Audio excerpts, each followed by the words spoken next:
धेरै काम गर्छ भनेर धेरै पैसा दिएर मानिसहरूले किन्थे। त्यसकारण जसले अफ्रिकादेखि अमेरिकासम्म लिएर जान्थ्यो उनीहरू त्यसलाई चाहिँ समस्या भएन। तर कोही कोही मान्छे चाहिँ अलिकति बुढो कमजोर यस्तो मान्छेहरू भयो भने चाहिँ फेरि त्यसलाई चाहिँ किन्दैनथे। अनि नकिनेपछि के हुन्थ्यो, त्यो यति अफ्रिकादेखि अब गएर पानी जहाजमा राखेर ल्याएपछि अब नबिकेपछि उसको नोक्सान हुन्थ्यो। अनि त्यो किनेको मान्छेले चाहिँ त्यसलाई, त्यो अफ्रिकाबाट ल्याएको मान्छेले चाहिँ धेरै पिट्ने यस्तो गर्थ्यो। अनि यस्तै अवस्थामा एकजना त्यहाँ घुम्दै गएको थियो। त्यहाँ चाहिँ अब अहिले चाहिँ यो कुखुराहरू खसीहरू यस्तो बजार जस्तै त्यो चाहिँ मान्छेको यो दासहरू चाहिँ किनबेच गर्ने बजार हो। यता पनि मान्छे छन् त्यता पनि मान्छे छन्। यो चाहिँ यति राम्रो छ यसलाई म लिन्छु, यो राम्रो छैन म यसलाई किन्दिनँ, यस्तो भइराखेको थियो। एकजना वृद्ध कमारा अफ्रिकन दास थियो।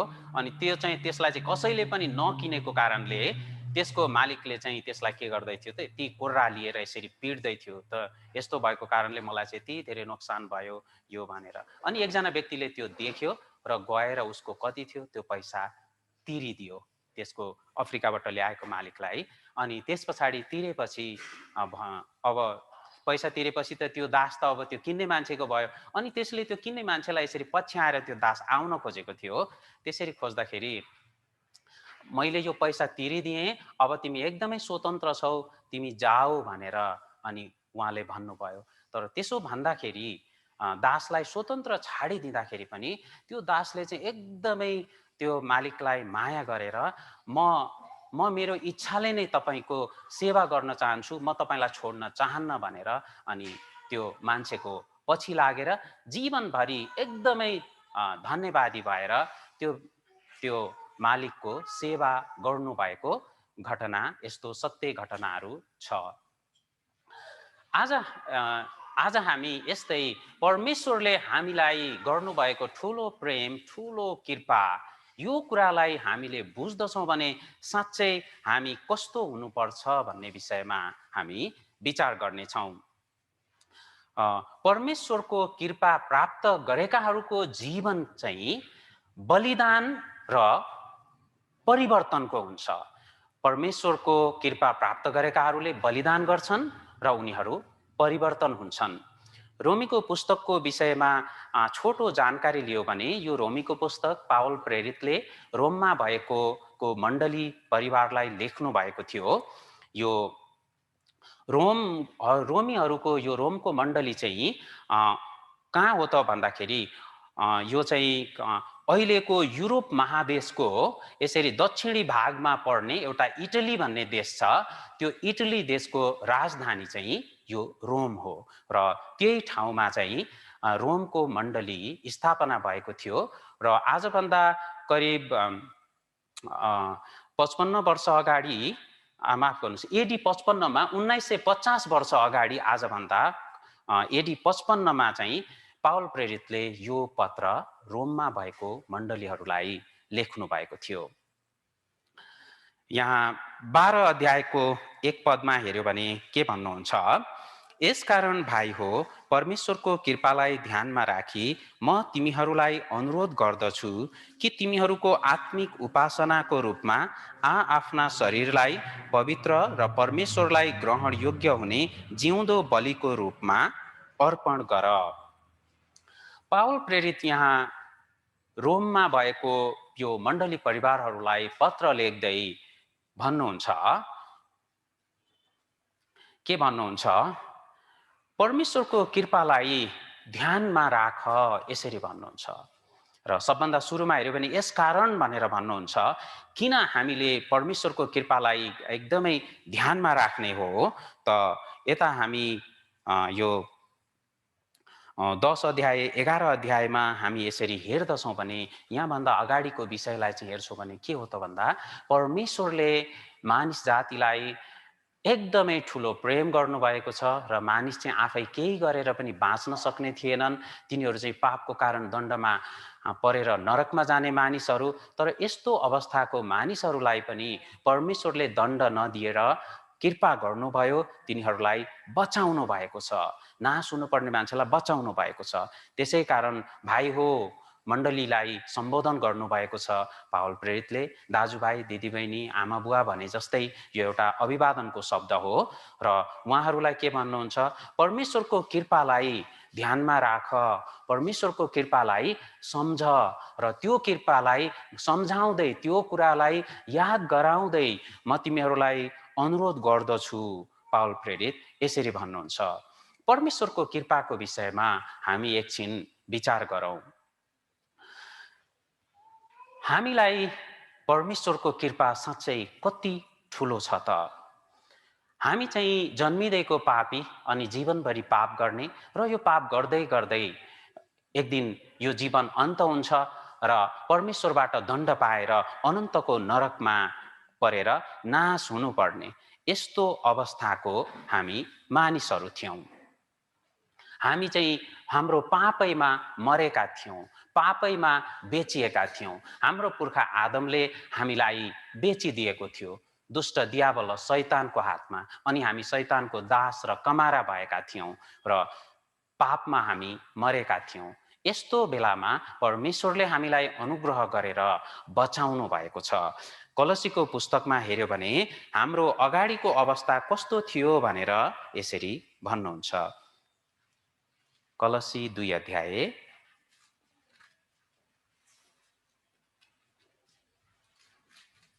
2 को 13 र 14 पद।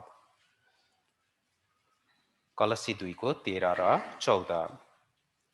तिमीहरू आफ्ना अपराध र शरीर अनुसार बेखतनामा मरेका थियौ, तर परमेश्वरले हाम्रा सबै अपराध क्षमा गरिदिएर उहाँसँगै जीवित पार्नुभयो र हाम्रो विरुद्धमा रहेको तमसुक र त्यसका सबै कानुनी दाबीहरूलाई क्रुसमा किला ठोकी रद्द गरिदिनुभयो।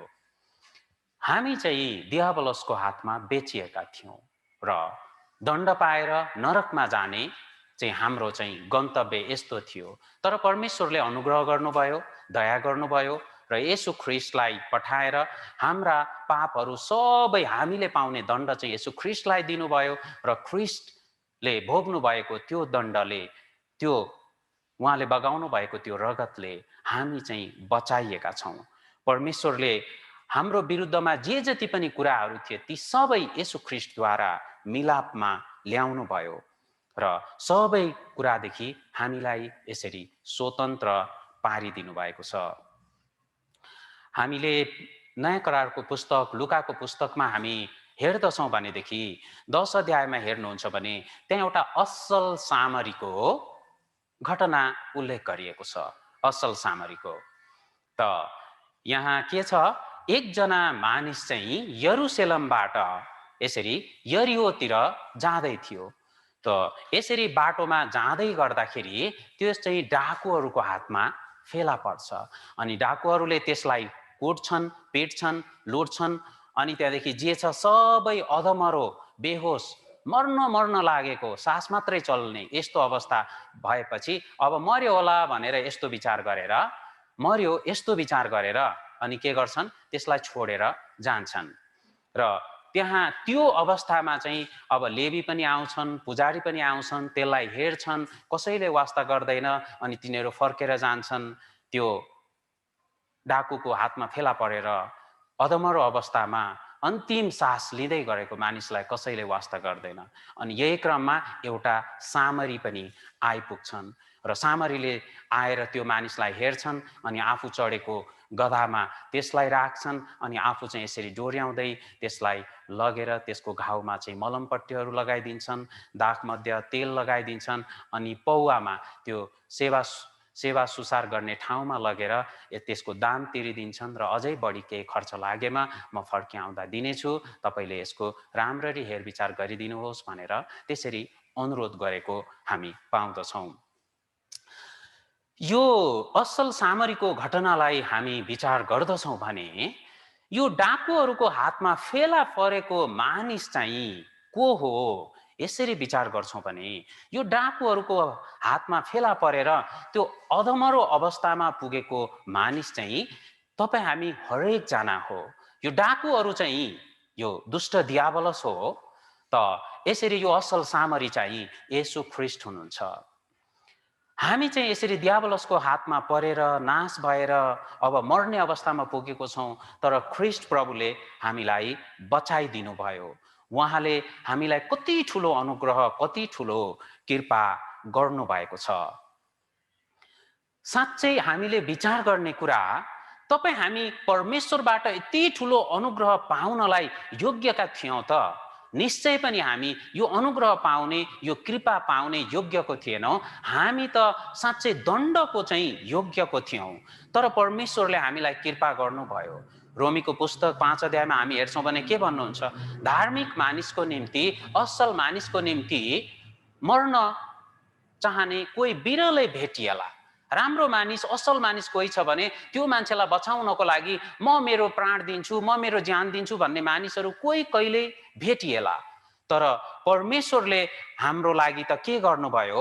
हामी पापी छँदै, हामी एकदमै खराब अवस्थामा, उहाँको शत्रु भएको अवस्थामा परमेश्वरले के गर्नुभयो? आफ्नो पुत्र येशू ख्रीष्टलाई हाम्रो निम्ति मार्नुभयो।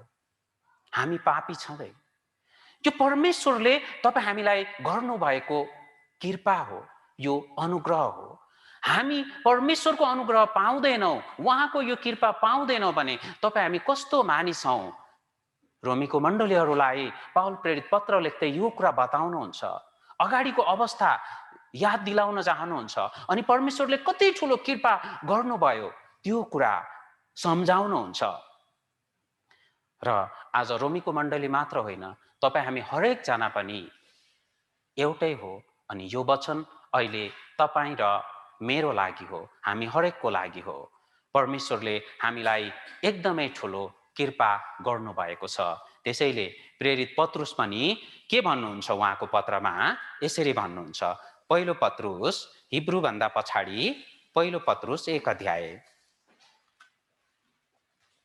पहिलो पत्रुस 1 अध्याय 3 पद, पहिलो पत्रुस 1 अध्याय 3 पद। परमेश्वर र हाम्रा प्रभु येशू ख्रीष्टका पिता धन्यका हुनुहुन्छ। उहाँको महान कृपाले मृतकबाट येशू ख्रीष्टको पुनरुत्थानद्वारा एउटा जीवित आशाको निम्ति हामी नयाँ गरी जन्मेका छौँ।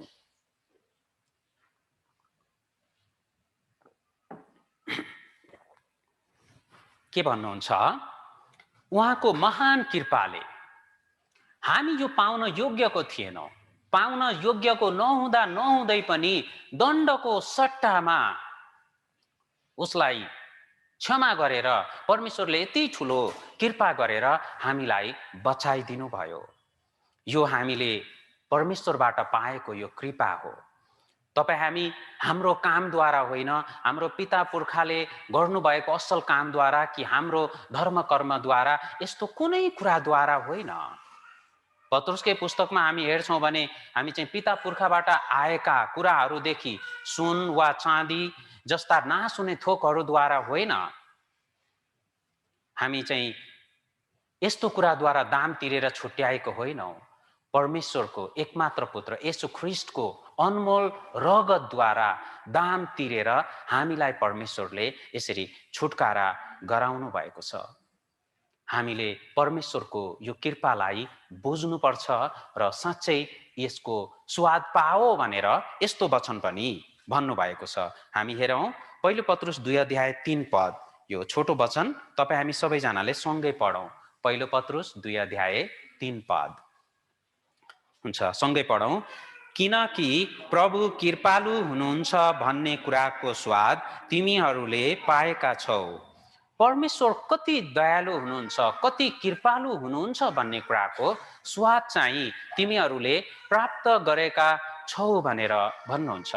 र उद्धार पाएकाहरूले निश्चय नै यो परमेश्वरको महान प्रेम, यो महान कृपालाई बुझेको छ र यही महान कृपालाई पाउल प्रेरित रोमीको मण्डलीलाई सम्झना दिलाउन चाहनुहुन्छ। यो कुरा याद गर, सम्झना गर भनेर यसरी भन्नुहुन्छ। हामीले परमेश्वरको यो कृपालाई भुल्नु हुँदैन। हामी सजिलैसँग परमेश्वरको कृपालाई भुल्ने मानिस बन्न सक्छौँ। हामीले यो कृपालाई सधैँभरि मनन गर्नुपर्छ, सधैँभरि हामीले सम्झिनुपर्छ। प्रकाशको पुस्तक 2 अध्यायमा हेर्छौँ भने हामी प्रकाशको पुस्तकमा 7वटा मण्डलीहरूको कुरा पाउँछौँ। त्यसमध्येमा एफिसीको मण्डली छ।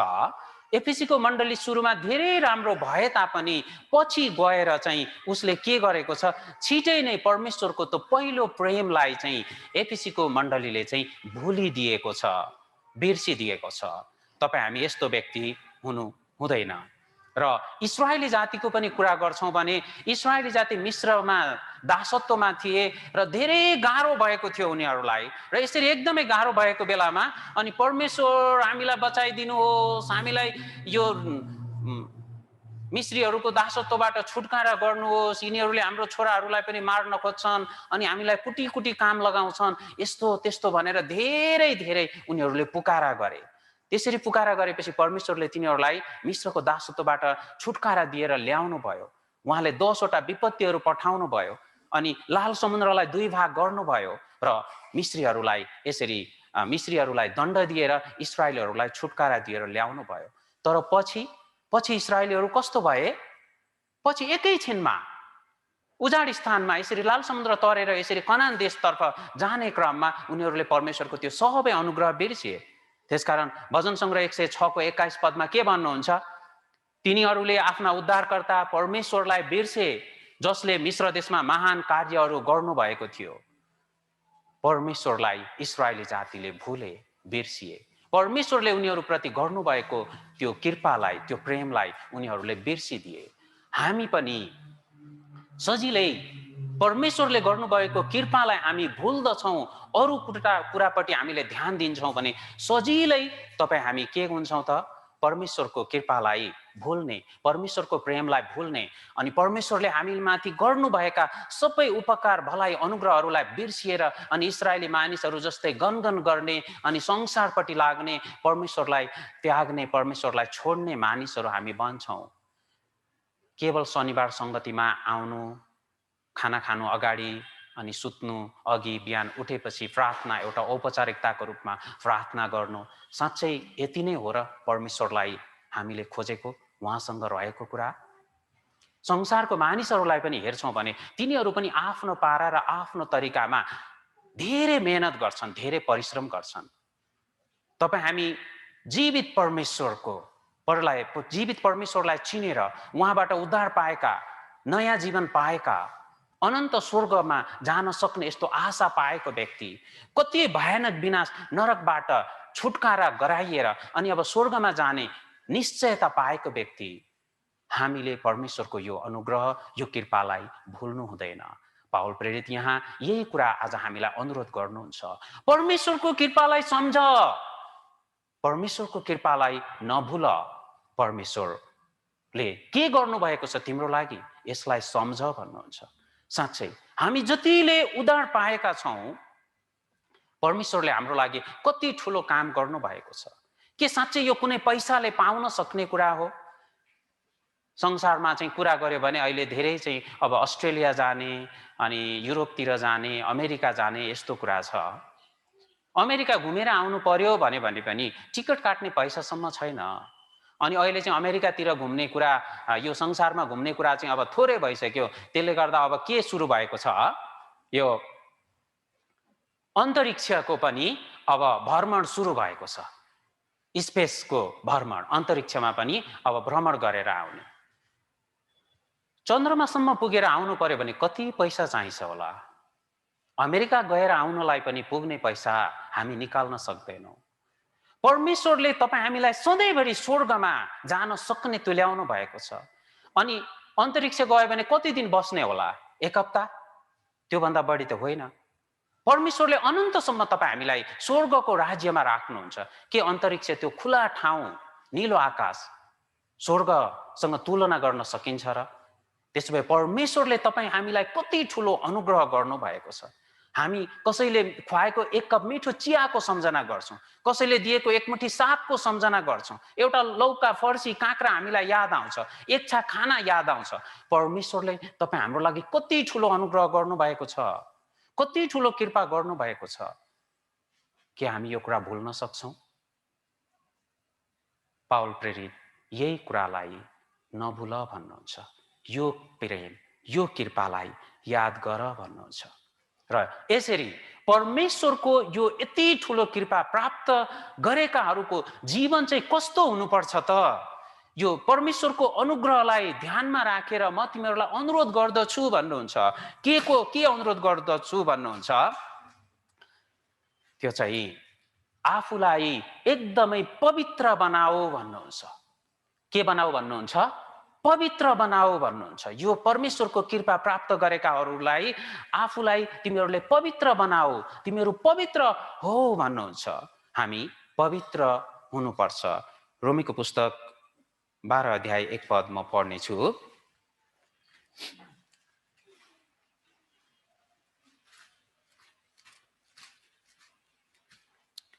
यसकारण भाइ हो, परमेश्वरको कृपालाई ध्यानमा राखी म तिमीहरूलाई अनुरोध गर्दछु कि तिमीहरूको आत्मिक उपासनाको रूपमा आफ्ना शरीरलाई पवित्र र परमेश्वरलाई ग्रहण योग्य हुने जिउँदो बलिको रूपमा अर्पण गर।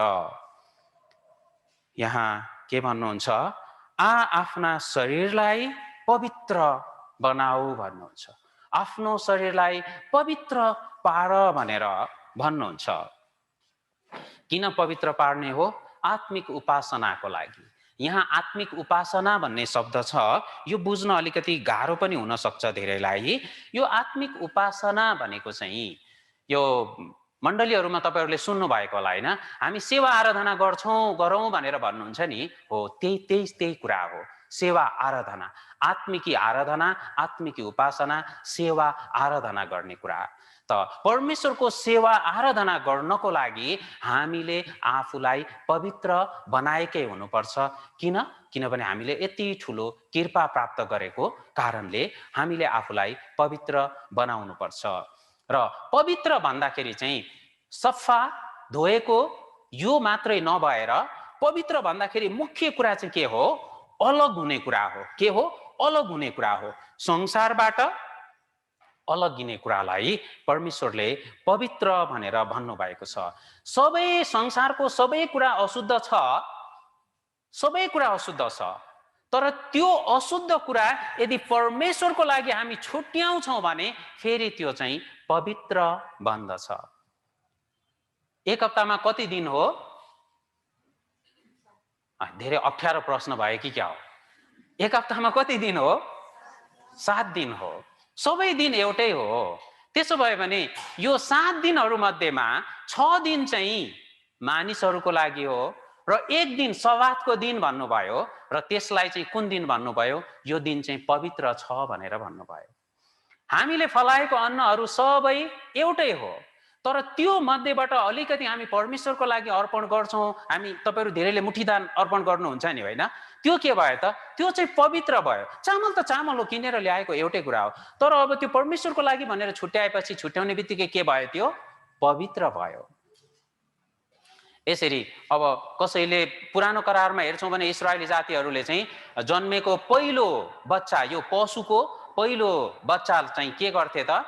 यो परमेश्वरलाई छुट्याउँथे र त्यो चाहिँ पवित्र मानिन्थ्यो। त परमेश्वरको लागि अलग गरेको कुरा चाहिँ पवित्र हो। पैसा त पैसा हो, तर परमेश्वरलाई दिने भनेर छुट्याएपछि त्यो भेटी भयो। अब त्यो पवित्र भयो कि भएन?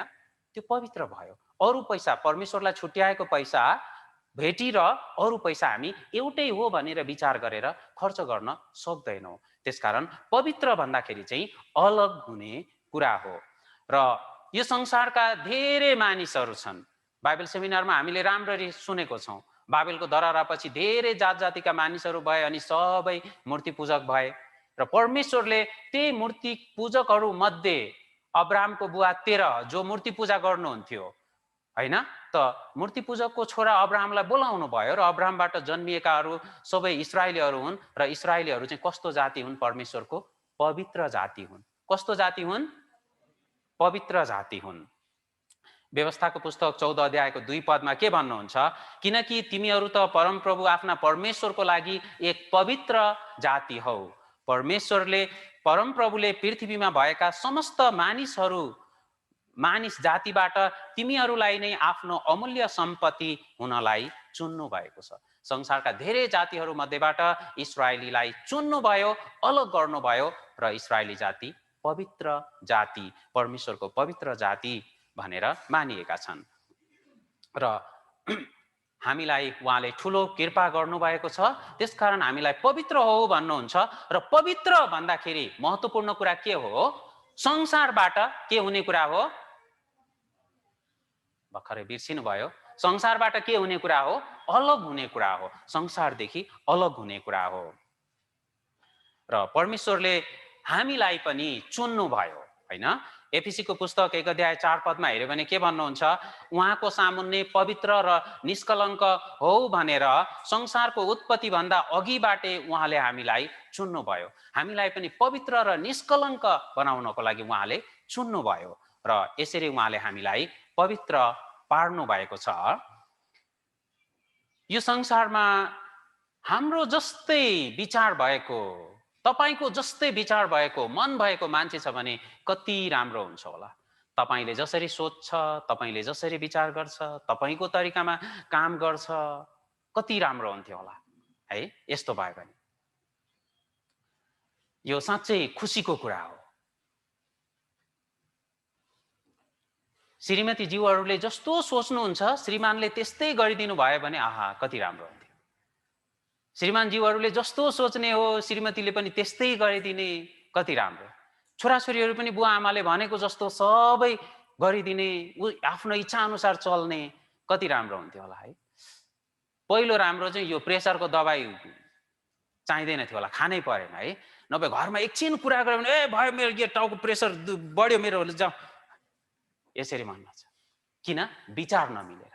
एउटा कुरा गर्यो आफू, अर्को कुरा गर्ने, किन? विचार मिल्दैन, यो समस्या। तर विचार मिल्छ भने साँच्चै राम्रो हुन्छ। परमेश्वर किन हामीलाई पवित्र हो भनेर भन्नुहुन्छ? किनभने परमेश्वर आफै पवित्र हुनुहुन्छ र उहाँ पवित्र हुनुभएको कारण पवित्र कुराहरू मात्रै परमेश्वर मन पराउनुहुन्छ।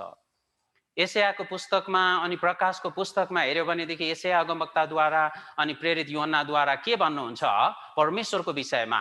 एकचोटि पवित्र भनेर भन्दा पुग्ने हो।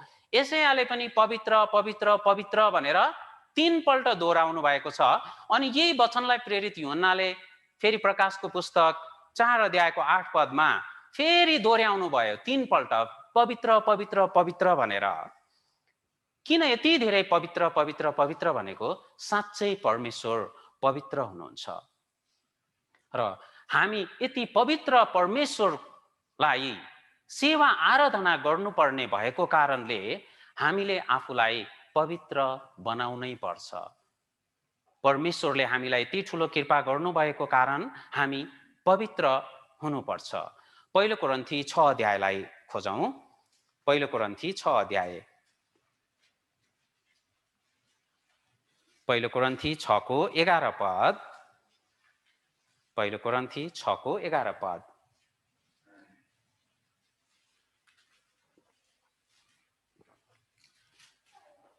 पहिलो कोरिन्थी 6 अध्याय 11 पद।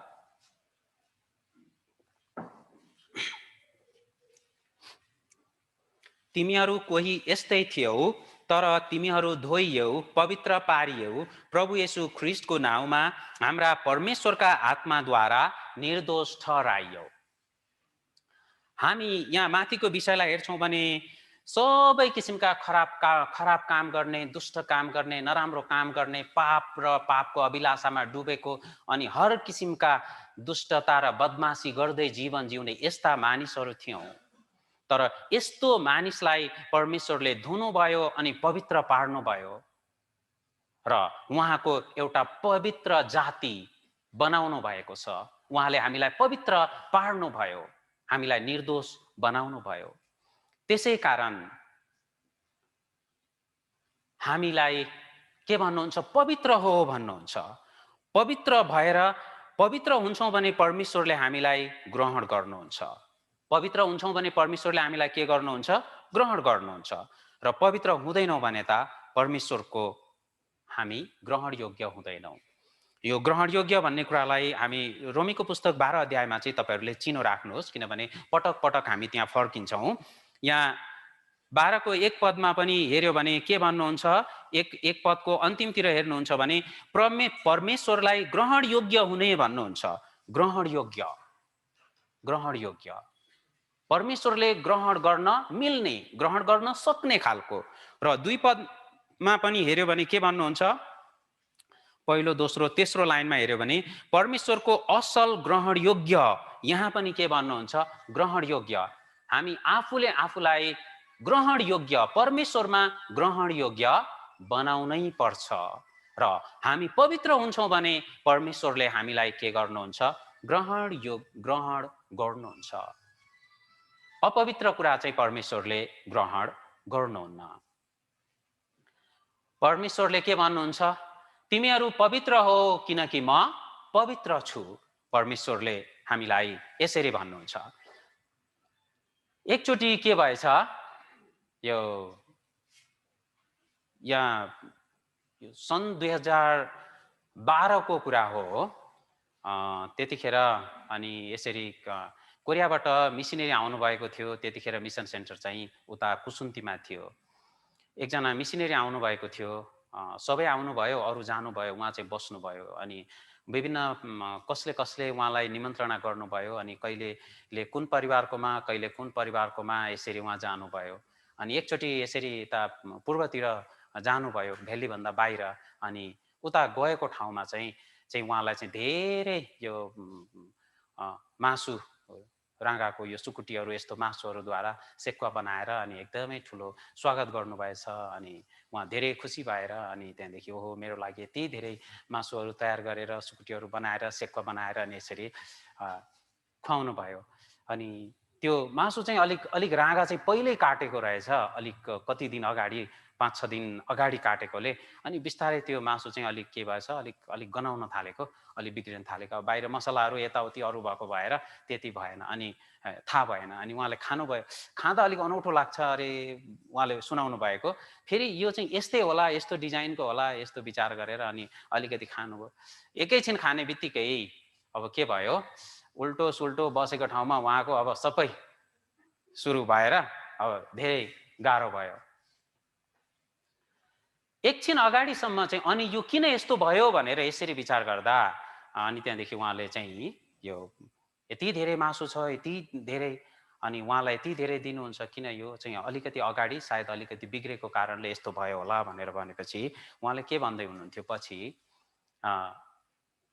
यति धेरै दिनु राम्रो कुरा हो, तर त्यो साँच्चै ठिक कुरा दिनु चाहिँ अझ असल हो। त फोहोर केही अशुद्ध यस्तो कुरा हुन्छ भने हाम्रो शरीरले र मान्छेले पनि ग्रहण गर्दैन भने परमेश्वरको अगाडि पनि हामीले आफूलाई पवित्र र ग्रहण योग्य बनाउँदैनौँ भने परमेश्वरको लागि पनि हामी ग्रहण योग्य हुँदैनौँ। हामीले आफूलाई पवित्र पार्ने कुरा धेरै महत्त्वपूर्ण छ। एकछिन अगाडि बाहिरी देखावटी रूपमा यो काम गर्ने, त्यो काम गर्ने, मुखले ठिकठाक पार्ने कुरा ठिक छ, तर हाम्रो परमेश्वर चाहिँ हृदय हेर्ने परमेश्वर हुनुहुन्छ। त्यसकारण हामीले आफूलाई साँच्चै शुद्ध, पवित्र र संसारदेखि अलग, निष्कलङ्क राखेको हुनुपर्छ। हप्ताभरि जे मन लाग्छ त्यो गरेर, जस्तो मन लाग्छ त्यस्तो बोलेर, जे मन लाग्छ त्यो हेरेर, जहाँ मन लाग्छ त्यहाँ गएर अनि एक दिन शनिबार बिहान आएर तपाईँ हामी प्रार्थना गर्ने, हाउभाउमा यति पश्चाताप गर्ने, यो गर्ने, परमेश्वरले यस्तो कुरालाई पवित्र भन्नुहुन्न। पवित्र चाहिँ हामी सधैँभरि उद्धार पाए यता सधैँभरि अलग रहेर परमेश्वरलाई साँच्चै प्रसन्न पार्ने व्यक्ति हामी बन्नुपर्छ। एकछिन मण्डलीमा आएको बेलामा कि प्रार्थना गर्ने बेलामा कि बेलुकाको सङ्गतिको बेलामा हामीले आफूलाई ठिकठाक देखाउने कोसिस गर्ने होइन, परमेश्वर चाहिँ सधैँभरि हाम्रो साथमा हुनुहुन्छ। मत्तीको पुस्तक 20 अध्याय 28 अध्यायको 19 पद 20 पदमा हेऱ्यो भने युगको अन्तिमसम्म म तिमीहरूको साथमा हुनेछु भन्नुहुन्छ। हिब्रूको पुस्तकमा म तिमीहरूलाई कहिल्यै छोड्दिन, कहिल्यै त्याग्दिन भनेर भन्नुभएको छ। भजन सङ्ग्रह 139 अध्यायमा हेर्छौँ भनेदेखि जहाँ पनि समुद्रको गहिराइमा गए पनि, पृथ्वीको पल्लो कुनामा गए पनि, जहाँ गए पनि त्यहाँ परमेश्वर हुनुहुन्छ। त्यसो भए हामी परमेश्वरलाई छलेर एकछिन गलत काम गर्न सक्छौँ, एकछिन पाप काम गर्न सक्छौँ। साथीभाइ कि आफन्त कसैलाई लगे जस्तो छोराछोरी श्रीमतीहरूलाई अल्मलाए जस्तो ल तिमीहरू यहाँ बसेर चिया कफी यसो के खाँदै गर, यहाँ किनमेल गर्दै गर, म एकछिनमा आउँछु भनेर केही गलत काम गरेर कि गलत खाएर आएको जस्तो परमेश्वरलाई हामी यसरी धोका दिन सक्छौँ र? होइन। हामीले साँच्चै आफूलाई हर हमेसा पवित्र पार्नुपर्छ। हामीले आफूलाई पवित्र पार्छौँ भने मात्रै हामी परमेश्वरको लागि एउटा ग्रहणयोग्य व्यक्ति बन्दछौँ। दोस्रो तिमोथीको पुस्तकलाई खोजौँ। दोस्रो तिमोथी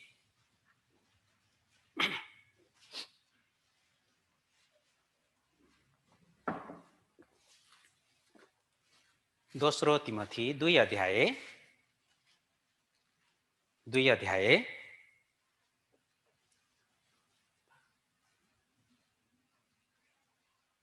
21 पद। दोस्रो तिमोथी 2 अध्याय 21 पद।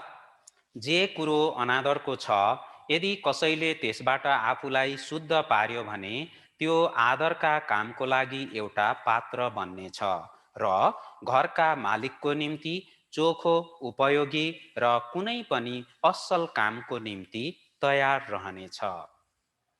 के भन्नुहुन्छ?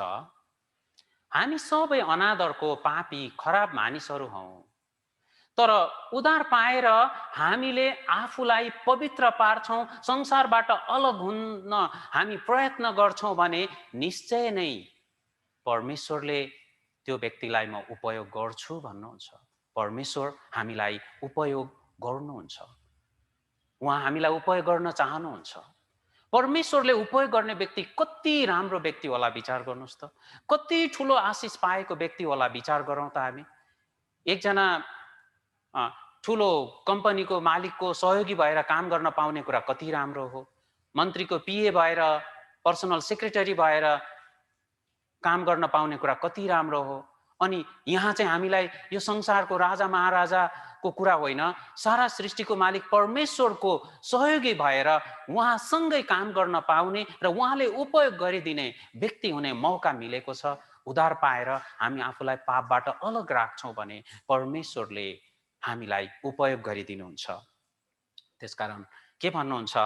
हामी हाम्रो परमेश्वरको निम्ति एउटा चोखो र उपयोगी एउटा भाँडो, एउटा पात्र बन्नको लागि हामीले आफूलाई पवित्र राख्नुपर्छ।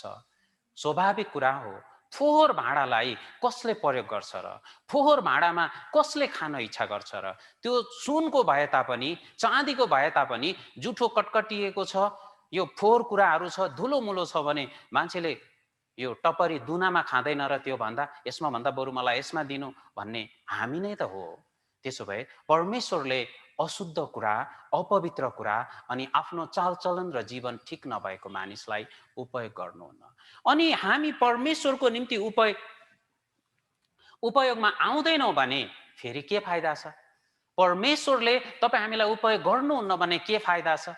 तपाईँ हामी विचार गरौँ। हामी घरमा बस्छौँ, काममा जान्छौँ, मण्डलीमा आउँछौँ, जहाँ पनि जान्छौँ, कसैले तपाईँलाई केही भन्दैन, कुनै काम पनि अराउँदैन, केही पनि सोध्दैन, केही गर्दैन। घरमा कहिलेकाहीँ झगडा भयो भने यस्तो भएको अनुभव छ होला नि, होइन? म चाहिँ अलिकति पहिले स्कुल पढेको बेलामा चाहिँ त्यतिखेर चाहिँ के यो झगडा गऱ्यो भने के गर्थे, नबोल्ने भनेर भन्थे क्या, यो कट्टी गर्ने। अहिले नानीहरू कट्टी त्यस्तै। अनि हो मिल्ने साथी अब रिसायो, केही कुरामा झगडा भयो, अब बोल्दैन। यो बोले हुन्थ्यो, धेरै मनमा यस्तो हुन्थ्यो। परमेश्वरसँग हामी ठिक जीवनयापन जिउनको लागि आफूलाई पवित्र पार्नै पर्छ। हामी अपवित्र हुन्छौँ भने परमेश्वरले हामीलाई उपयोग गर्नुहुन्न। परमेश्वरको उपयोगमा आएन भने चाहिँ अनि हामी साँच्चै व्यर्थको व्यक्ति भयो। हामीलाई परमेश्वर किन पवित्र हो भन्नुहुन्छ? हामीले हेर्यौँ, हामीलाई पाउल प्रेरित के भन्नुहुन्छ वचनमा? तिमीहरूले परमेश्वरबाट ठुलो कृपा प्राप्त गरेका छौ, त्यसकारण त्यो कृपा पाएको कारणले तिमीहरूले आफूलाई पवित्र बनाओ। किन पवित्र बनाउने हो? किनभने हामी चाहिँ अब परमेश्वरको निम्ति एउटा जिउँदो बलिदान हुनुपर्छ। हामी जिउँदो बलिदान हुनको निम्ति हामीले आफूलाई पवित्र बनाउनु पर्छ। हुन्छ, रोमीको पुस्तकमा हामी फर्क्यौँ 12 अध्याय 1 पद।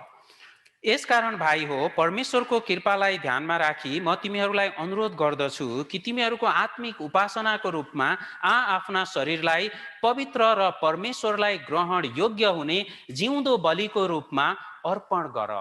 यहाँ के भन्नुहुन्छ? जिउँदो बलिको रूपमा, जीवित बलिदान, यो कुरा भन्नुभयो।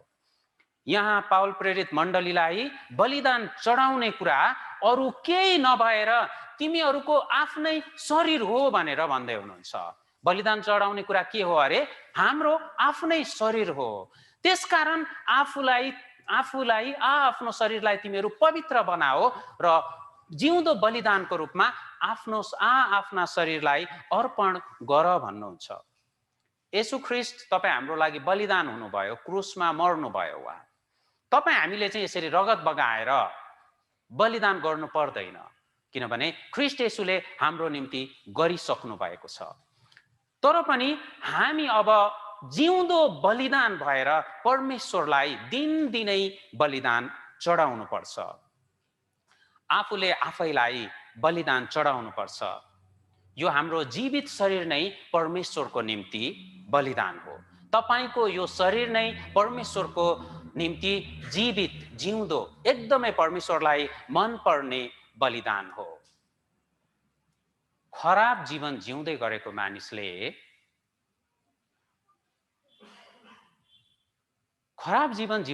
मानिसले पनि अर्को खराब जीवन जिउँदै गरेको मान्छेलाई ग्रहण गर्दैन। राम्रो मान्छे छ भने नराम्रो मान्छेलाई ग्रहण गर्दैन। अलिकति दुईटा परिवार छ, एउटा चाहिँ अलिकति राम्रो खानदान, इज्जत आदर भएको छ, त्यसो भए उसको छोराले अलिक कम धन सम्पत्ति भएको अनि इज्जत आदर र समाजमा अलि इज्जत नभएको पर्यो भने त्यस्तो परिवारको छोरी विवाह गर्नु हुँदैन, पर्दैन, त्यहाँ नगर भनेर मानिसहरू भन्छन् नि, होइन? ग्रहण गर्दैन। तपाईँ हामी पनि त्यस्तै हो। नराम्रो व्यक्ति, खराब बोली वचन आचरण व्यवहार भएको मान्छेलाई मित्र पनि बनाउन मन लाग्दैन। यस्ताको के सङ्गत गर्नु, नगरौँ, हामी आफै भन्छौँ। त्यसो भए हामी परमेश्वरको निम्ति ग्रहण योग्य बलिदान हुनको लागि हामीले पवित्र हुनुपर्छ र पवित्र भएर हामी परमेश्वरलाई हाम्रो यो जीवित शरीर अर्पण गर्नुपर्छ, बलिदान गर्नुपर्छ। हिब्रू पछाडि पहिलो पत्रुस 2 अध्यायलाई खोज्नेछौँ। पहिलो पत्रुस 2 अध्याय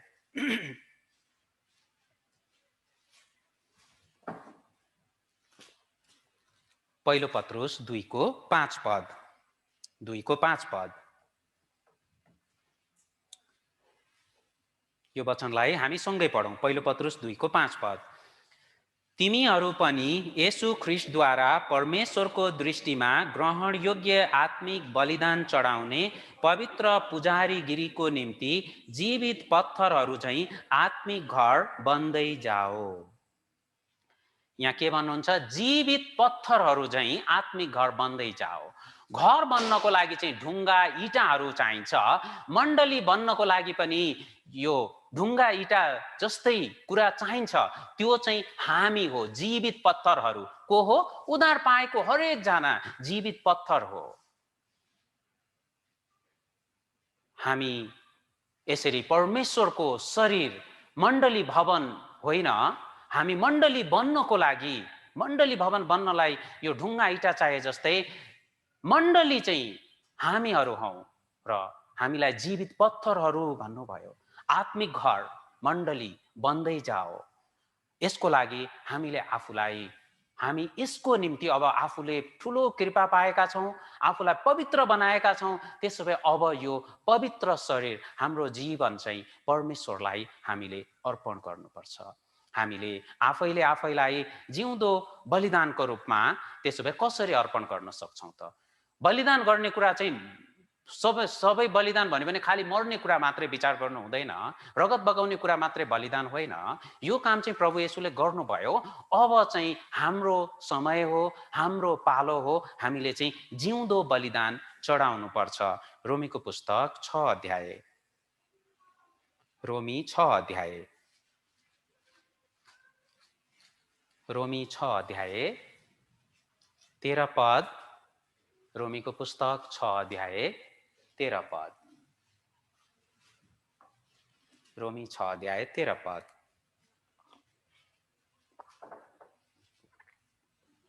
के भन्नुहुन्छ? आफ्ना शरीरका अङ्गहरू दुष्टताका साधनको रूपमा पाप गर्नलाई समर्पण नगर, तर मृत्युबाट जीवनमा ल्याइएका मानिसहरू जस्तै आफैलाई परमेश्वर कहाँ दिइहाल र शरीरका अङ्गहरूलाई धार्मिकताका साधन जस्तै परमेश्वर कहाँ समर्पण गर। जिउँदो बलिदान कसरी चढाउने? के भन्नुहुन्छ? तिमीहरूको आफ्ना शरीरका अङ्गहरूलाई दुष्टताका साधनको रूपमा प्रयोग नगर। पाप गर्नको लागि, खराब गर्नको लागि, नराम्रो कामहरूको लागि आफ्नो शरीर र आफ्नो शरीरको अङ्गहरूलाई प्रयोग नगर। तर के भन्नुहुन्छ? मृत्युबाट जीवनमा ल्याइएका, अनन्तको विनाश त्यो नरकबाट बचाइएको, स्वर्गको आशा पाएको, परमेश्वरको सन्तान छोराछोरी भएको, अनि येशू ख्रीष्टले तपाईँ हामीलाई के भन्नुहुन्छ? भाइ भन्न म शर्माउँदिन भनेर भन्नुहुन्छ। तपाईँ हामीलाई चाहिँ यो संसारमा अनादर गर्ने सक्ने मानिसहरू धेरै छन् है, यस्तासँग के कुरा गर्नु, यिनीहरूको के हैसियत छ, के छ, यसो भन्ने मानिसहरू होलान्। घर परिवारमा आफन्तहरू पनि हेला गर्छन् होलान्। छोडिदिनुहोस्, के फरक पर्छ? तिनीहरूले जे भने तापनि सारा सृष्टिको मालिक येशू ख्रीष्ट चाहिँ तपाईँ हामीलाई आफ्नो भाइ भन्न शर्माउँछु भन्नुहुन्छ? हिब्रूको पुस्तकमा म शर्माउँदिन भनेर भन्नुहुन्छ।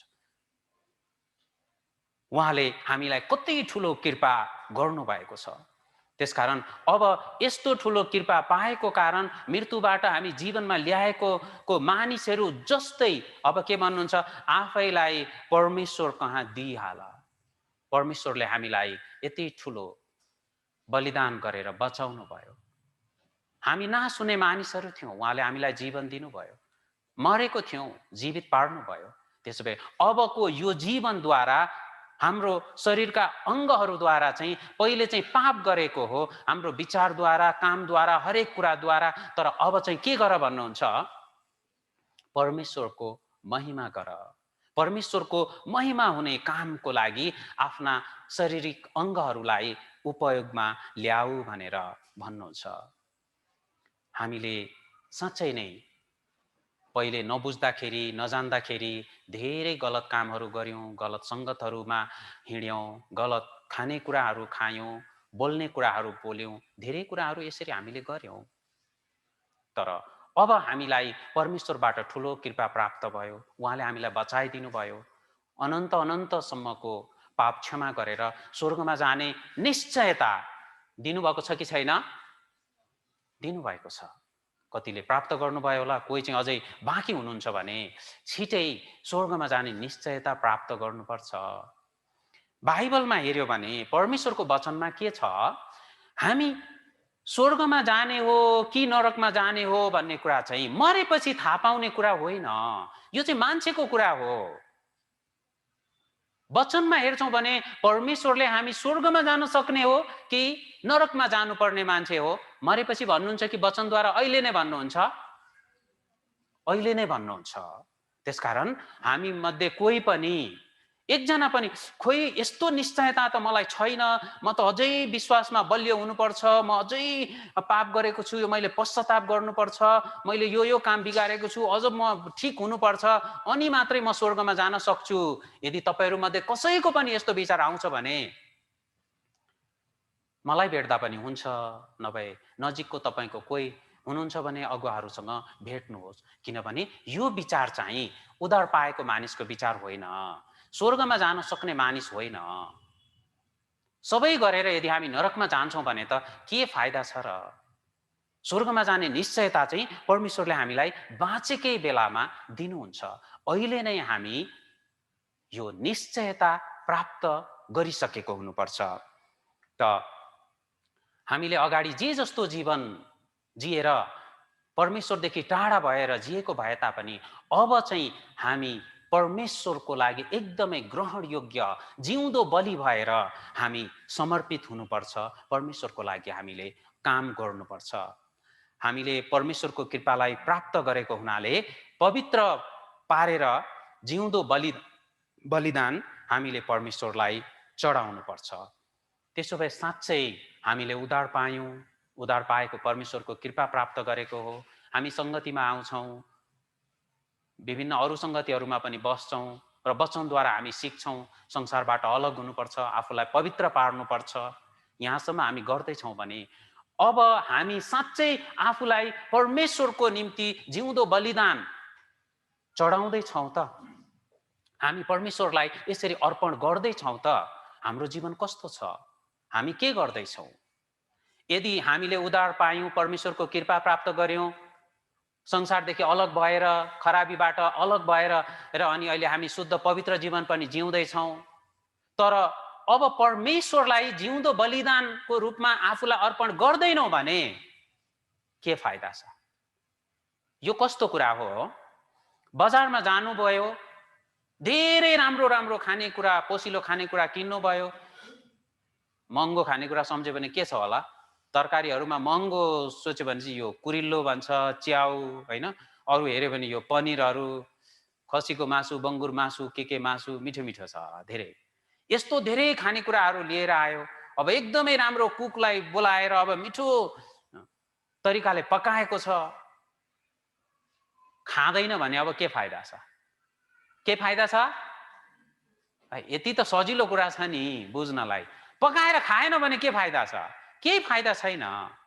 हामीले पनि उद्धार पायौँ, परमेश्वरले यति ठुलो कृपा गर्नुभयो, अब संसारदेखि अलग भएका छौँ, एकदमै पवित्र पारेको छौँ, तयार छौँ, तर अब परमेश्वरको लागि जिउँदैनौँ, परमेश्वरलाई हाम्रो यो जीवन अर्पण गर्दैनौँ, दिँदैनौँ भने के फाइदा छ? खाना बनाएर आमाले छोराछोरीलाई दिनुहुन्न भने अब के फाइदा छ? नछो भन्नुहुन्छ। त्यहाँ खान गयो, भोक लाग्यो भने हुँदैन, अब के फाइदा छ? परमेश्वरले हामीलाई यतिसम्म गराउनु भयो, उहाँ हामीलाई उपयोग गर्न चाहनुहुन्छ, तर हामी हुँदैन भनेर यसरी रोक्छौँ भने अब के फाइदा छ? हामी साँच्चै परमेश्वरको उपयोगमा आउँदैछौँ?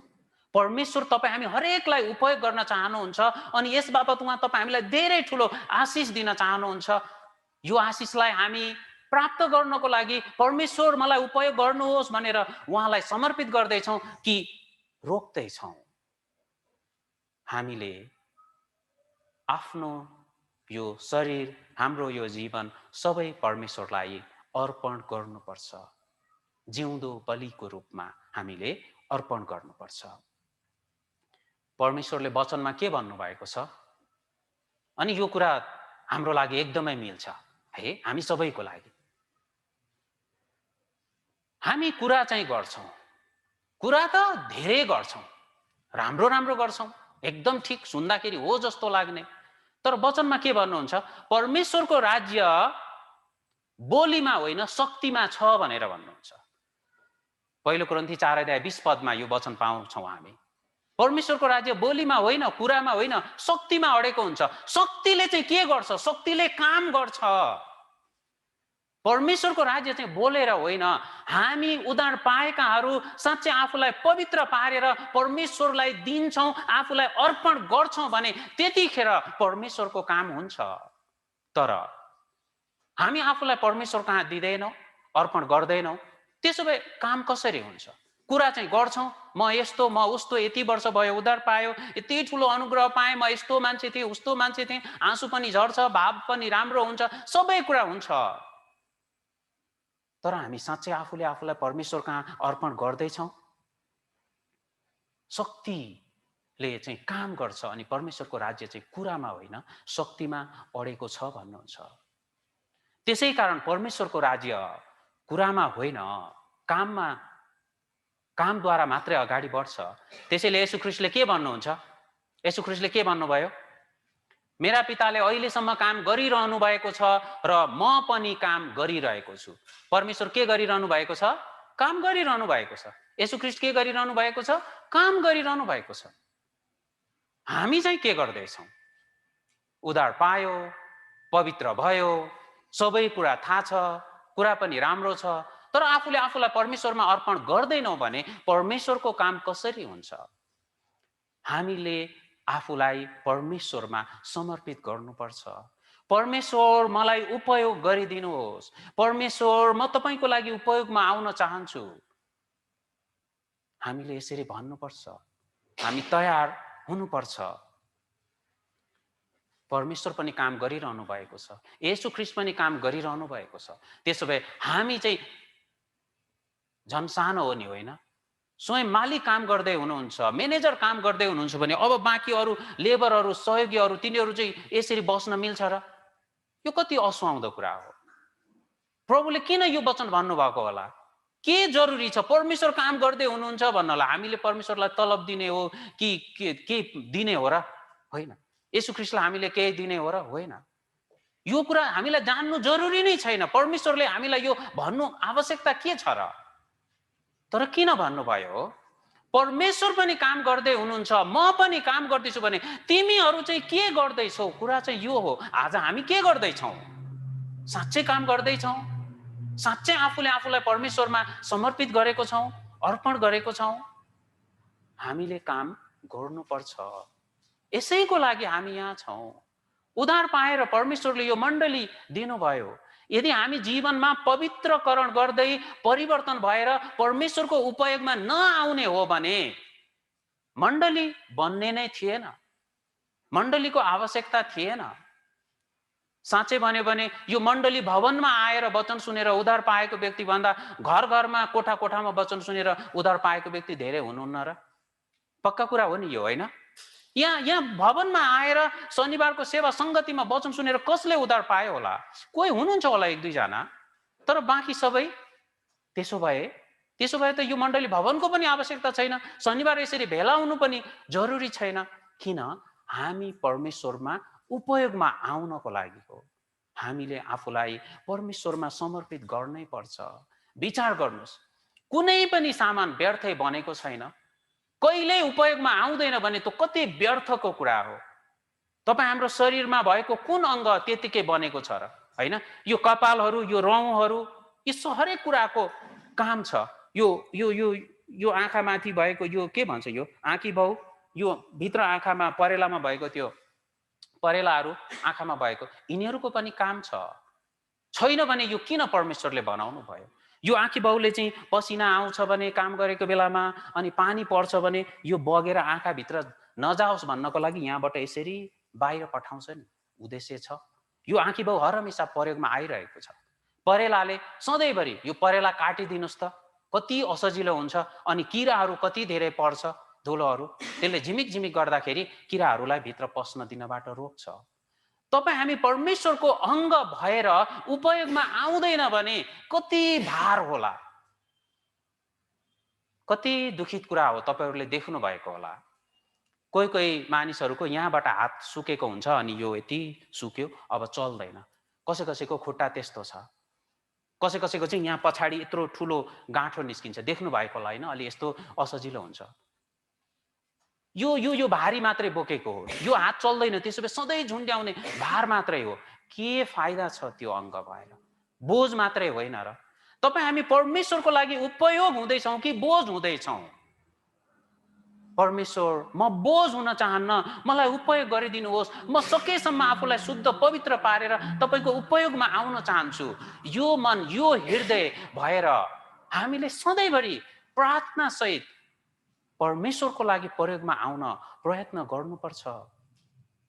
यसरी गरेको नै हामीले उद्धार पाएपछि आफूलाई पवित्र पारेर जिउँदो बलिदान चढाएको कुरा हो नि। जिउँदो बलिदान भनेको काम हो, मर्ने कुरा होइन।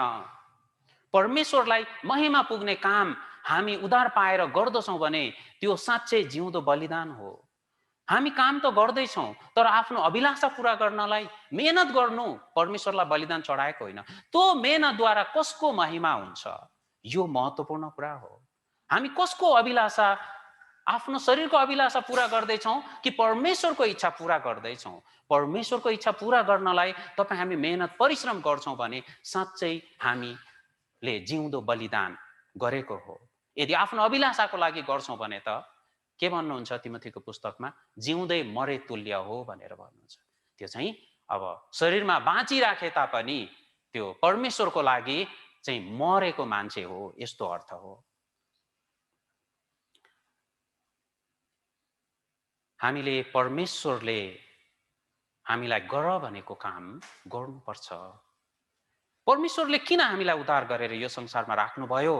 यो प्रश्न सोध्छौँ भने केही न केही योजना छ, केही न केही उद्देश्य छ। परमेश्वर त्यसको लागि म उपयोगमा आउन सकौँ, परमेश्वरको काम गर्नलाई हो। येशू ख्रीष्टले के भन्नुभयो हेरौँ एकचोटि। सुसमाचार यूहन्ना 17 अध्यायलाई खोजौँ। सुसमाचार यूहन्ना 17 अध्याय 17 को 4 पद। सुसमाचार यूहन्ना 17 अध्याय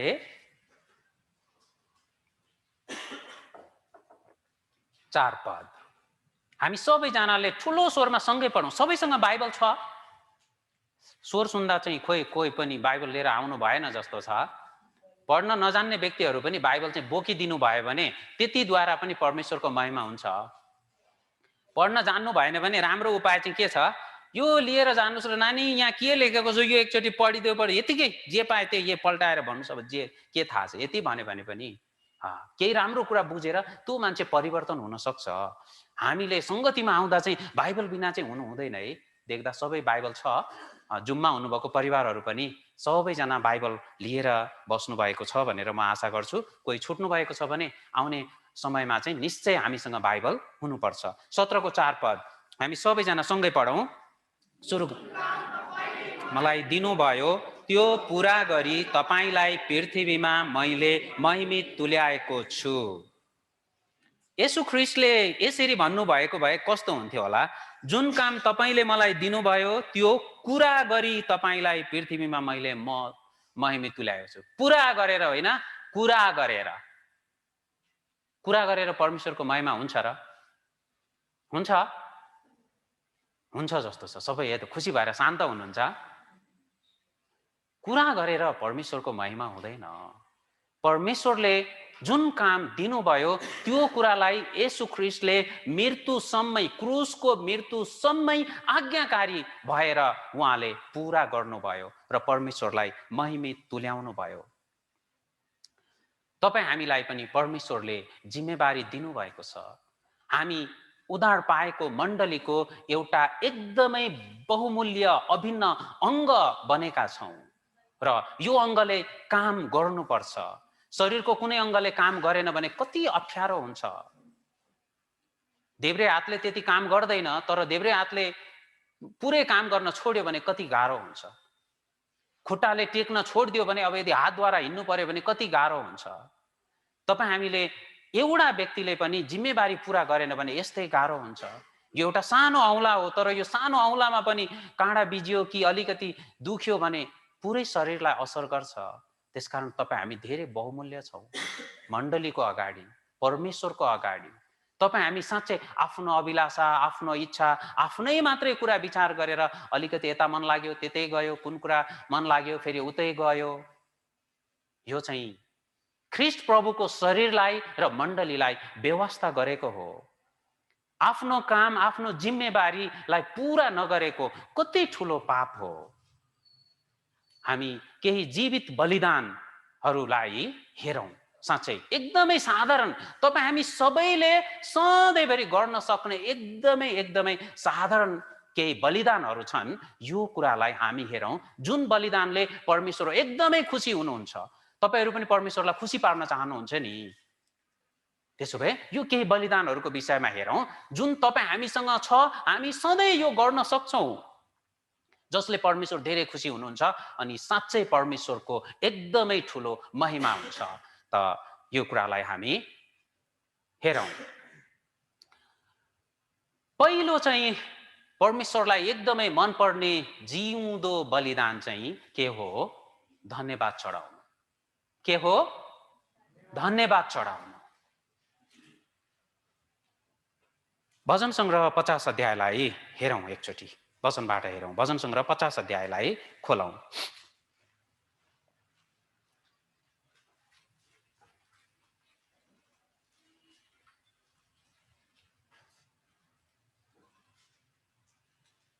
भजन सङ्ग्रह 50 को 14 पदलाई म पढ्छु। परमेश्वरलाई धन्यवाद बलि चढा र सर्वोच्चलाई दिएको भाकल पुरा गर। धन्यवाद चढाउने कुरा चाहिँ यहाँ आज्ञाको रूपमा भन्नुभएको छ। परमेश्वरलाई धन्यवाद बलि चढा, यो चाहिँ आज्ञा हो, हामीले गर्नुपर्छ। हामी उद्धार पाएकाहरूले सधैँभरि हर हमेशा परमेश्वरलाई धन्यवाद चढाउनु पर्छ। अनि प्रार्थनाको बेलामा मात्र केवल धन्यवाद भनेको यस्तो कुरा होइन। अघि पछि तपाईँ हाम्रो जीवन कस्तो छ, धन्यवादी भएर जिएको जीवन फरक हुन्छ। धन्यवादी, परमेश्वरप्रति धन्यवादी भएको मान्छेले बोल्ने कुरा, गर्ने काम, उसको व्यवहार सबै फरक हुन्छ। परमेश्वरलाई धन्यवादको बलि चढा भन्नुभयो। र अर्को पनि धन्यवादको विषयमा हेरौँ, भजन सङ्ग्रहमै हेरौँ, 69 अध्याय आउनुहोस् त, 6 र 9, 69, 69 अध्याय 30 र 31 पद, 30 र 31 पद हुन्छ। यो दुईवटा वचनलाई हामी सबैजना अझै ठुलो स्वरमा सँगै पढ्नेछौँ। भजन सङ्ग्रह 69 अध्याय 30 र 31 पद हुन्छ। सुरु गरौँ। स्तुति गाएर म परमेश्वरका नाउँको प्रशंसा गर्नेछु र धन्यवाद चढाएर म उहाँको महिमा गर्नेछु। बलिको साँढेभन्दा यी कुराले परमप्रभुलाई बढी प्रसन्न पार्नेछन्। सिंह र खुर भएको गोरुभन्दा पनि बढी प्रसन्न पार्नेछन्।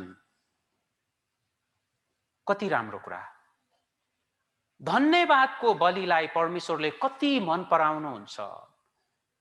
एकदमै मोटो पशु बलिदान गरेको भन्दा पनि परमेश्वर धन्यवाद चढाउने व्यक्तिसँग खुसी हुनुहुन्छ। अब हामीसँग खसी छैन, बोका छैन, बाख्रा अब चढाउनलाई छैन, धन्यवाद त छ नि। अनि यो पनि परमेश्वरले दिनुभयो। यति ठुलो पापीलाई, नरकमा नाश गर्नुपर्ने मान्छेलाई अनन्त उद्धार गरेर स्वर्गमा जान सक्ने तुल्याउनु भयो। त्यसो भए धन्यवादी हुनु पर्दैन र? हामी स्वाभाविक रूपमा हुन सक्छौँ। धन्यवादी हुने कति धेरै कारणहरू छन्। हामी परमेश्वरलाई जिउँदो बलिदान चढाउनको लागि सधैँ धन्यवादी हुनुपर्छ। यो गाह्रो कुरा छ त? धेरै गाह्रो छैन, बोल्न पनि गाह्रो छ। अर्को के हो? धन्यवादसँगै आउने उस्तै कुरा प्रशंसा हो। धन्यवाद भन्दा प्रशंसा चाहिँ अझै ठुलो कुरा हो, अझै ठुलो कुरा हो। प्रशंसा चाहिँ अझै ठुलो कुरा हो। प्रशंसामा चाहिँ गीत गाएर, भजनहरू गाएर एकदमै धेरै खुसी। यो कसरी उदाहरण भने पनि बुझ्नुहुन्छ? थाहा छैन। उदाहरणको लागि मम्मीले मिठो खाना बनाइदिनु भयो छोराको लागि। ओहो, आफूलाई मनपर्ने खाना पाएर छोरा धेरै, ओ मम्मी धेरै मिठो खाना बनाइदिनु भयो, धन्यवाद, थ्याङ्क यू। छोरा धेरै खुसी भएर यसरी भन्यो। त्यो खाना खाइसकेर आएपछि अनि ड्याडीले चाहिँ यहाँ उसलाई अब यति धेरै राम्रो अब त्यो आइफोन कि के सामसुङ यति 80-90 हजारको यो किनेर दिनुभयो। त्यो पाएपछि छोरा ओ ड्याडी, मेरो ड्याडी भन्दै अब नाच्न थाल्यो, बोकेर उफाल्थे। यो यति ड्याडीको अब गीत गाउन थाल्यो, यस्तो यस्तो भन्यो। धन्यवाद त्योभन्दा उता जानुहुन्छ भने यो प्रशंसा। त हामी धन्यवाद सधैँभरि हुन सक्छौँ। प्रशंसा गर्ने चाहिँ अवस्था अनुसार कहिलेकाहीँ फरक हुन्छ होला, मानिस पछि पनि। तर हामीले यसरी धन्यवाद चढाएको अनि प्रशंसा चढाएको परमेश्वर एकदमै एकदमै धेरै मन पराउनुहुन्छ। हामीले साँच्चै गम्भीर भएर विचार गर्नुपर्छ, साँच्चै हामी हाम्रो जीवनमा धन्यवादी छौँ परमेश्वरप्रति? बुवाआमा परमेश्वरले दिनुभयो, छोराछोरी परमेश्वरले दिनुभयो, श्रीमान श्रीमती परमेश्वरले दिनुभयो। हामी एकअर्काप्रति साँच्चै धन्यवादी छौँ?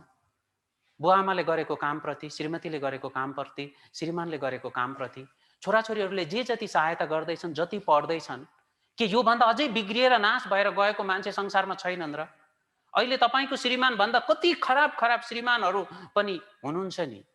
म पश्चिमतिर हुँदाखेरि धेरै दुःख लाग्ने कुरा चाहिँ त्यता के छ, सबै त त्यस्तो होइन, तर अलिक धेरै यतातिर भन्दा घरमा आफू काम पनि नगर्ने, अनि केही पनि नगर्ने, चर्च गयो भनेर अनि गाली गर्ने, अनि श्रीमती दिनभरि यति त्यो घाममा इँटा बोकेर अनि अलिकति त्यो 350 रुपियाँ 1 किलो चामल लिएर आउनुहुन्छ, अनि त्यो पैसा दे भनेर अनि माग्ने, अनि यो किन्नु छ भने पनि अनि बेसरी कुटेर घाउ हुने गरी कुटेर अनि त्यो पैसा लिएर गएर अनि रक्सी खाएर आउने।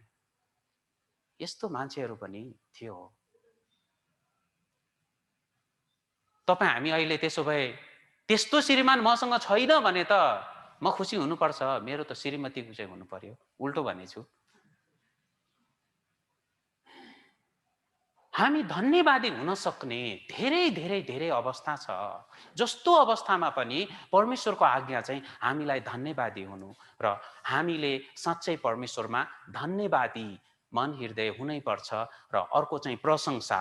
यो पनि एउटा वचनलाई हेरौँ, आउनुहोस् त, हिब्रू 13 अध्याय,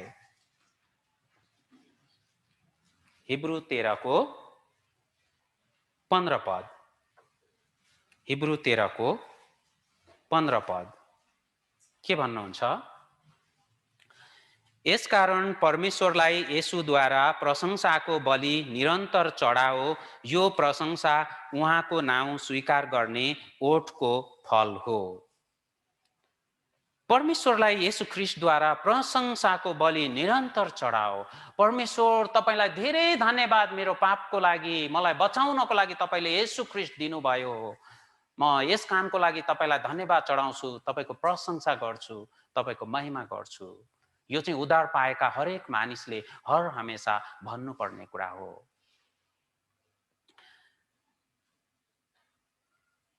धन्यवाद र प्रशंसा चढाउन नसक्ने मान्छेहरूले गर्ने काम चाहिँ छ एउटा काम। के गर्नुहुन्छ होला? यो दुईटा गरेन भने लगत्तै आउँछ। के आउने हो? गनगन। धन्यवाद र प्रशंसा परमेश्वरलाई नचढाउने मान्छेले अहिले पनि गरिराखेको छ। हिजो आज सुरुदेखि अहिलेसम्म, भोलि पनि सधैँ के गर्ने हो? गनगन गर्ने हो। यो धन्यवाद र प्रशंसा चढाउँदैन भने स्वाभाविक रूपमा गनगन गर्छ, गनगन गर्छ। मलाई यस्तो भयो, मलाई त्यस्तो भयो, फलानाले यस्तो भन्यो, मण्डलीमा यस्तो गर्यो, उसले मलाई हेरेन, उसले मलाई अभिवादन गरेन, उसले मलाई बस्ने राम्रो ठाउँ दिएन, के कति कति। मै थाक्छु, यतातिर नबन। यो कहिले सिद्धिँदैन। हामी मण्डली किन आउने हो? विचार गर्नुहुन्छ? हामी मण्डली सेवा पाउनलाई कि सेवा दिनको लागि आउँछौँ? के गर्नलाई हो? सेवा दिनलाई। सेवा दिनको लागि भनेर हामीले बुझेको छौँ भने यहाँ आएर हामीले सेवा खोज्ने कि आवश्यक भएको व्यक्तिलाई चाहिँ सेवा गर्ने हो? हामी चाहिँ सेवा गर्नको लागि मण्डलीमा छौँ। सेवा पाउने हो भने चाहिँ होटल रेस्टुरेन्टमा जानुपर्छ। त्यहाँ बस्यो भने मिनु लिएर आउँछ, म्याडम भन्छ, जस्तो लुगा लगाएको भए पनि, सर भन्छ, यति थाङ्ने माग्ने भए पनि, जे भए पनि होइन, अनि के खाउँ, यो यस्तो सबै भन्छ। अन्तिममा यो के हो, यो फ्रेस टावल, त्यो गर्मी समय छ भने यो आइसमा राखेको चिसो यो ल्याएर यसरी पुसिदिन्छ। खाना खाइसकेपछि तातो पानी ल्याएर यहीँ हात ल्याएर लेमनहरू राखेर सबै तयार गरिदिन्छ। सेवा पाउने ठाउँ चाहिँ त्यो हो, त्यहाँ जानुपर्छ। अब पैसा छैन भने ससुरालाई जानुपर्छ। अब छ भने त्यहाँ त धेरै पैसा लिन्छ। अब ससुरालीले पनि कतिन्जेल सेवा गर्ने होला नि थाहा छैन। तपाईँलाई त ससुरालाई धेरै मन परे जस्तो छ, ज्वाइँ अब यतै बस भनिदियो भने त आपत हुन्छ है। फेरि घर ज्वाइँ भयो भने फेरि गाह्रो हुन्छ। हामी मण्डली आउने चाहिँ सेवा गर्नको लागि हो, सेवा पाउनको लागि होइन। हामी सेवा दिनको लागि आउने हो। मण्डलीमा हामी केही सहायता पैसा पाउनको लागि होइन, परमेश्वरलाई धन्यवादी भएर हामीसँग भएको 150, 10, 20, 5 रुपियाँ जति पनि परमेश्वर तपाईँको अनुग्रहको, तपाईँको कृपाको, तपाईँको सुरक्षाको लागि भनेर धन्यवादी भएर भेटिदिनको लागि हो। संसारको मानिसहरू उल्टो कुरा बुझ्छन्। मण्डलीमा आयो भने कि यो सहायता पाइन्छ कि मण्डलीले यो दिनुपर्छ कि त्यो दिनुपर्छ। साँच्चै यस्तो हो? वचनमा यस्तै भन्नुभएको छ। मण्डलीमा गएर निरन्तर तिमीहरू सहायता खोज, यस्तो कुरा बाइबलमा छ र? कहीँ पनि छैन। सहायता देऊ भनेर भनेको छ। हामी सहायता दिने व्यक्ति बन्नुपर्छ, सेवा दिने व्यक्ति बन्नुपर्छ। यो जिउँदो बलिदान हो। दिनदिन हामी अरूबाट सहायता पाउन खोज्दैछौँ कि अरूलाई सहायता दिन प्रयत्न गर्दैछौँ? यहाँबाट स्पष्ट हुन्छ हामी के गर्दैछौँ। येशू प्रभु यो संसारमा आउनुभयो, सारा सृष्टिको मालिक स्वयं आफै परमेश्वर हुनुहुन्छ, मानिसको रूप भएर यति होच्याएर तुच्छ भएर यो पापी संसारमा आउनुभयो। र उहाँले के भन्नुभयो आफ्नो विषयमा? मर्कुस 10:45 के भन्नुहुन्छ? किनकि मानिसको पुत्र सेवा पाउनलाई होइन तर सेवा गर्न र धेरैका छुटकाराको मोलको स्वरूप आफ्नो प्राण दिन आयो। येशू ख्रीष्ट पनि सेवा पाउनलाई होइन, सेवा दिन, धेरैको सेवा गर्न र आफ्नो प्राण दिएर पापीहरूलाई बचाउनको लागि आउनुभयो। येशू प्रभुले आफूलाई जीवितै क्रुसमा बलिदान गर्नुभयो तपाईं र मेरो लागि। यो यति ठुलो महान प्रेम, यति ठुलो महान कृपा प्राप्त गरेको व्यक्ति अनि मैले कति ठुलो कृपा पाएको छु भनेर बुझेको व्यक्ति चाहिँ सेवा पाउने होइन, सबैभन्दा ठुलो सेवा प्रभुबाट हामीले पाइसक्यौँ। त्यसो भए अबको यो छोटो जीवन चाहिँ प्रभुको लागि, प्रभुको जनहरूको लागि, नरकमा जाने मानिसहरूको लागि हामीले आफूलाई अर्पण गर्नुपर्छ नि। सेवा पाउन त होइन त, सहायता पाउनको लागि त होइन त। हामी त अप्ठ्यारोमा गाह्रोमा भएको व्यक्तिहरूलाई सहायता गर्नको लागि चाहिँ मण्डलीमा आउने हो। येशू प्रभुले आफ्ना 12 चेलालाई 3.5 वर्ष जति शिक्षा दिनुभयो, सिकाउनु भयो, हर किसिमले सिकाउनु भयो। अब प्रभुको अन्तिम समय भयो, अब उहाँको क्रुसमा बलिदान हुने बेला भयो, तर कोही पनि चेलाहरू एकअर्कालाई माया गर्दैन। ऊ भन्छ तपाईको देब्रे हातपट्टि म बस्न पाऊँ, दाहिनेपट्टि म बस्न पाऊँ, म चाहिँ सबभन्दा नजिक हौँ, यस्तो यस्तो सबैजना कम्पिटिसन लगाइरहेछन्। येशू प्रभुले बोलाउनु भयो, सबैलाई कोठामा राख्नुभयो अनि एउटा बाटामा पानी लिनुभयो अनि हरेकको खुट्टा धुँदै आफ्नो यो कम्मरमा बाँधेको उहाँको त्यो जुन टावल कपडा थियो अनि त्यसले सबैको पुस्दै एउटा जानुभयो, दुईटा जानुभयो, तीनटा जानुभयो, सबै यसरी धुनुभयो। प्रभुले चेलाको गोडा धुँदै हुनुहुन्छ, तर 12 जना चेलाहरूमध्ये एकजनाले पनि प्रभु तपाईँ यो के गर्दै हुनुहुन्छ, म गर्छु भन्ने एकजनाको पनि हिम्मत थिएन। हिम्मत थिएन कि बुद्धि थिएन, खोइ के थिएन। हामी मण्डलीमा के गर्छौँ? आफूभन्दा आदरणीय, आफूभन्दा वृद्ध, आफूभन्दा कमजोर व्यक्ति चाहिँ काम गर्नुहुन्छ भने चुप्प लागेर यसरी हेर्छ, यो कस्तो तरिका हो? जिउँदो बलिदान हो, उद्धार पाएको होला, साँच्चै मण्डलीलाई प्रेम गरेको होला, सेवा गरेको होला। हाम्रो मन कस्तो छ?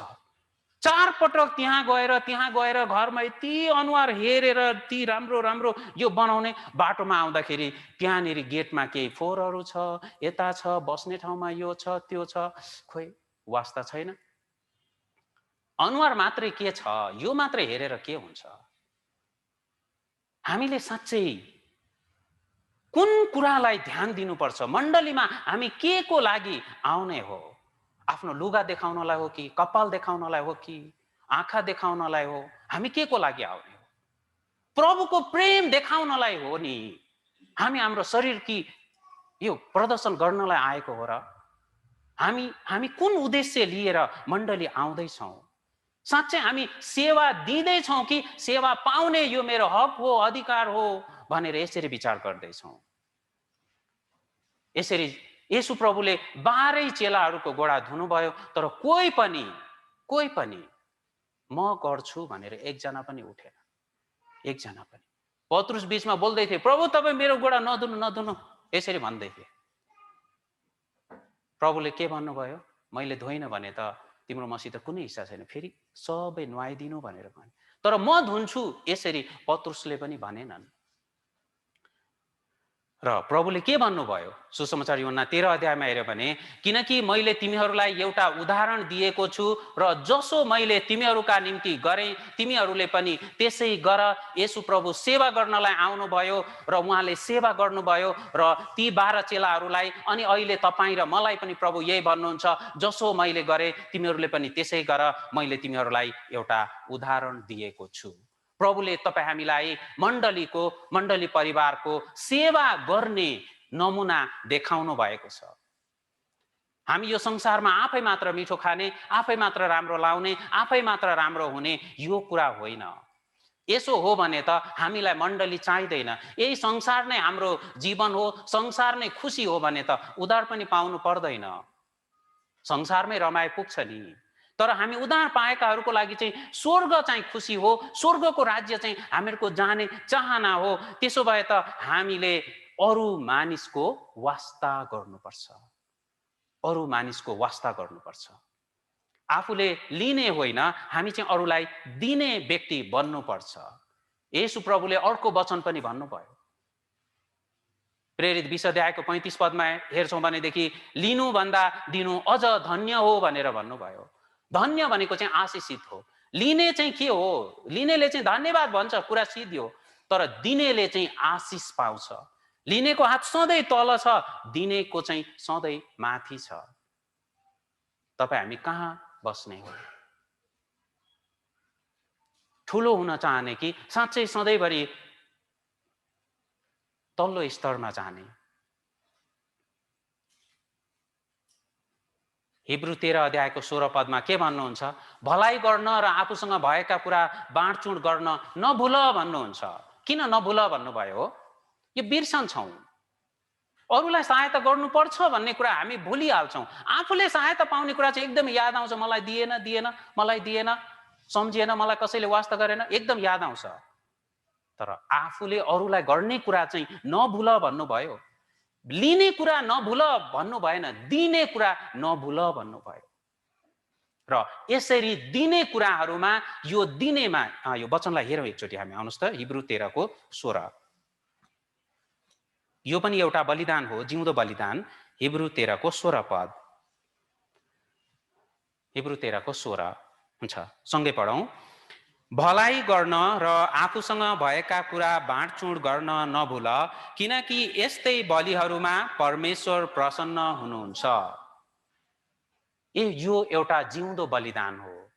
तपाईँ हामीले उद्धार पाएर संसारदेखि आफूलाई पवित्र राखेर परमेश्वरलाई चढाउने कुरा। मण्डलीमा मैले गर्ने केही काम छ कि भनेर निश्चय नै हामीले सोध्नुपर्छ। म के गरौँ? धेरै दिन पछाडि म आएँ, टाढा छु, भ्याउँदिन, त्यसो भए मैले गर्ने केही कुरा छ भने मलाई बताइदिनुहोस्। निश्चय यसरी हामीले सोधेर जिउँदो बलिदान गर्नुपर्छ। सेमिनारको बेलामा समयमै आएर सहायता दिने कुरा महत्त्वपूर्ण छ। भजन गाएर सेमिनार पनि अलिकति सुरु भइसक्दाखेरि अनि साह्रै भोक पो लागेको छ भनेर प्लेट लिएर अनि उता खानातिर दौड्यो भने नयाँ व्यक्ति चाहिँ यसरी गर्नुहुन्छ होला। तर तपाईँ हामी उद्धार पाएको व्यक्ति म कि तपाईँ यसरी गर्छौँ भने कस्तो कुरा होला? यो विचार गर्नुहोस् त, कति लाजमर्दो कुरा हो यो। हामीले सानो सानो कुराहरूलाई विचार गर्दैनौँ भने ठुलो काम त गर्ने मौका कसरी आउँछ र? बामे सरेर हिँड्न नजान्ने छोरालाई यो सामान किनेर बजारबाट ले भनेर बुवा आमाले भन्नुहुन्छ र? परमेश्वरले यस्तो जिम्मेवारी दिनुहुन्छ र? म त धेरै ठुलो पायो भने मात्रै गर्छु भनेर बस्यो भने त्यसलाई त्यो जिम्मेवारी आउँछ र? होइन नि। सङ्गतिमा समयमै आएर 20 मिनट अगाडि आएर एकछिन प्रार्थना गर्दै, केही मिलेको छैन भने यताउति हेर्दै, कि बाथरुम फोहोर छ, कि त्यो हात धुने ठाउँ सफा गरेको छैन, बिर्सिएछ, कि कसैले फेरि अचानक सफा गरेर पनि फोहोर भएछ, कि भित्र केही छ, अलिकति हेर्ने, यो कति राम्रो बानी हो। यो जिउँदो बलिदान हो। न पैसा चाहिन्छ, न धेरै समय चाहिन्छ, न छुट्टै केही गर्नुपर्छ। तपाईँ हामीले यसरी गर्नुपर्छ। यो कुरा हो। 20 मिनट अगाडि हामी आउन सक्छौँ। अनि तपाईँहरूलाई थाहा छ, जो व्यक्ति वचन सुरु हुनु, भजन सुरु हुनुभन्दा अगाडि आएर प्रार्थना गरिसक्नु भएको छ भने उहाँले त्यस दिनको वचन धेरै राम्ररी बुझ्नुहुन्छ। हतार हतारमा आएर बुझ्ने कुरा छैन।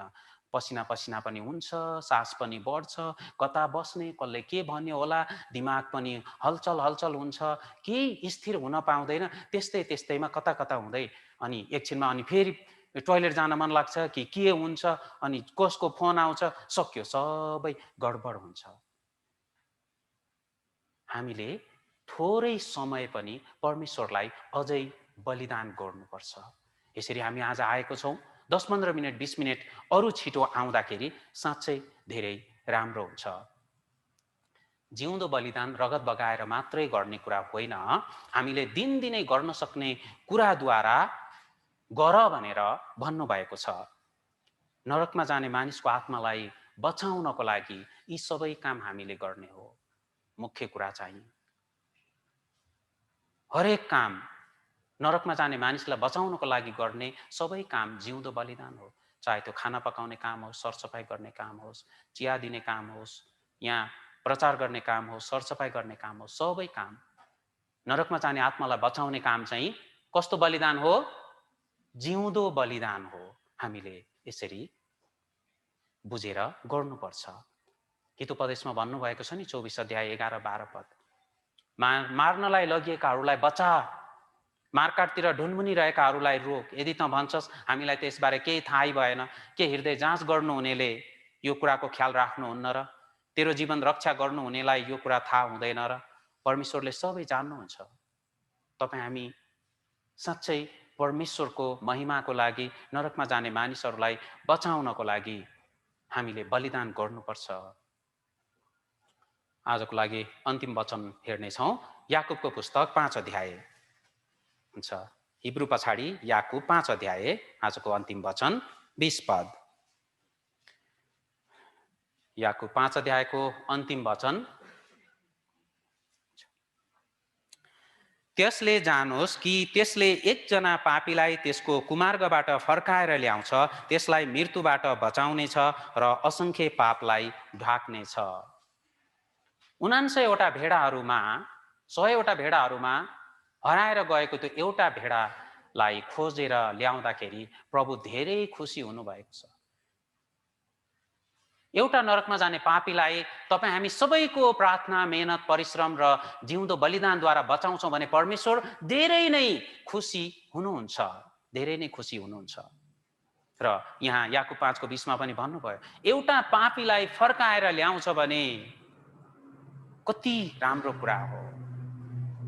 हामीले एउटा पापीलाई बचाउनको लागि जीवित बलिदान चढाउनुपर्छ। परमेश्वरले एकमात्र पुत्र हाम्रो निम्ति बलिदान गर्नुभयो। यो कृपा हो भन्ने कुरा बुझेर त्यसो भए हामीले के गर्नुपर्छ त? के गर्नुपर्छ? हाम्रो जीवनद्वारा परमेश्वरलाई बलिदान चढाउनुपर्छ। परमेश्वरको कृपा पाएकाहरूले यसलाई सम्झेर के गर्नुपर्छ? परमेश्वरलाई बलिदान चढाउनुपर्छ। र यो बलिदान चाहिँ पवित्र हुनुपर्छ, पवित्र भएर चढाउनुपर्छ, पवित्र भएर चढाउनुपर्छ। दिनको जीवनमा परमेश्वरलाई धन्यवाद दिने, प्रशंसा गर्ने, मण्डलीको सेवा गर्ने, नरकमा जाने आत्माहरूलाई बचाउने काम जिउँदो बलिदान हो। आफ्नो पापलाई त्याग्ने र अरूको पापलाई त्याग्न सहायता दिने कुरा नै जिउँदो बलिदान हो। तपाईँ हामीले जीवनभरि यही दुईटा काम गरे पुग्छ। आफ्नो पापलाई त्यागौँ र अरूको पापलाई पनि त्याग्न सहायता गराउँ। यो नै जिउँदो बलिदान हो। परमेश्वरको कृपालाई निरन्तर सम्झना गरेर परमेश्वरलाई जिउँदो बलिदान चढाउने परमेश्वरको असल छोराछोरी हामी बन्नुपर्छ। यो नै आजको वचनको शिक्षा हो। आउनुहोस् प्रार्थना गरौँ। हामीलाई प्रेम गर्नुहुने हाम्रो दयालु परमेश्वर पिता, तपाईलाई धेरै धन्यवाद चढाउँदछौँ। तपाईबाट हामीले एकदमै ठुलो कृपा पाएका छौँ। प्रभु, यो कृपालाई सधैँभरि सम्झिन सहायता गर्नुहोस् अनि तपाईँले दिनुभएको यो कृपालाई सम्झेर आफूलाई पवित्र पार्दै तपाईँलाई बलिदान चढाउने तपाईँको असल छोराछोरी हुन सहायता गरिदिनुहोस्। हामीले आफ्नो अभिलाषा र आफ्नो इच्छा पूरा गर्नमा धेरै समय खर्च गरेका छौँ। प्रभु, अब यो छोटो जीवनको पनि अन्तिम समयमा हामी आएका छौँ। हामीलाई सहायता गरिदिनुहोस् र साँच्चै मन परिवर्तन भएर तपाईँको महिमाको लागि र तपाईँलाई बलिदान चढाउँदै प्रसन्न पार्ने जीवन जिउन चाहन्छौँ। हामीलाई सहायता गरिदिनुहोस्। शरीरमा अस्वस्थ, रोगी, बिरामी, कमजोरी परिवारहरूलाई सहायता गरिदिनुहोस्। विभिन्न समस्याले मण्डलीमा र जुममा पनि सहभागी हुन नसक्नु भएको व्यक्तिहरूको पनि प्रभु तपाईँले वास्ता राखिदिनुहोस्। धन्यवाद चढाउँदछौँ प्रभु। अहिले विभिन्न ठाउँमा परामर्शहरू भइरहेको छ। ती आत्माहरूले पनि तपाईँलाई ठिकसँग चिनेर उद्धार पाउन सक्नु भएको होस्। धन्यवाद छ परमेश्वर पिता, आज हामीलाई यसरी डोर्याइदिनु भयो, सहायता गरिदिनु भयो र अबका सङ्गतिहरूमा पनि तपाईँले अनुग्रह राखिदिनुहोस् र अर्को सङ्गतिमा प्रभु हामीलाई फेरि भेट नहुने बेलासम्म सम्पूर्ण सुरक्षामा डोर्याइदिनुहोस्। पास्टर पिटर विभिन्न मण्डलीको भ्रमण भिजिट गर्नको लागि चितवन, हेटौँडा जानुभएको छ। प्रभु, सबै कुराहरूमा सुरक्षा गरिदिनु भएर राम्रो भेटघाट र सङ्गति गरी फर्किआउन प्रभु तपाईँले सहायता गरिदिनुहोस्। धन्यवाद चढाउँदै यो बिन्ती र प्रार्थना गर्दछौँ येशू प्रभुको नाउँमा, आमिन। हुन्छ, तपाईँहरू सबैलाई जय मसीह, जय मसीह, जय मसीह।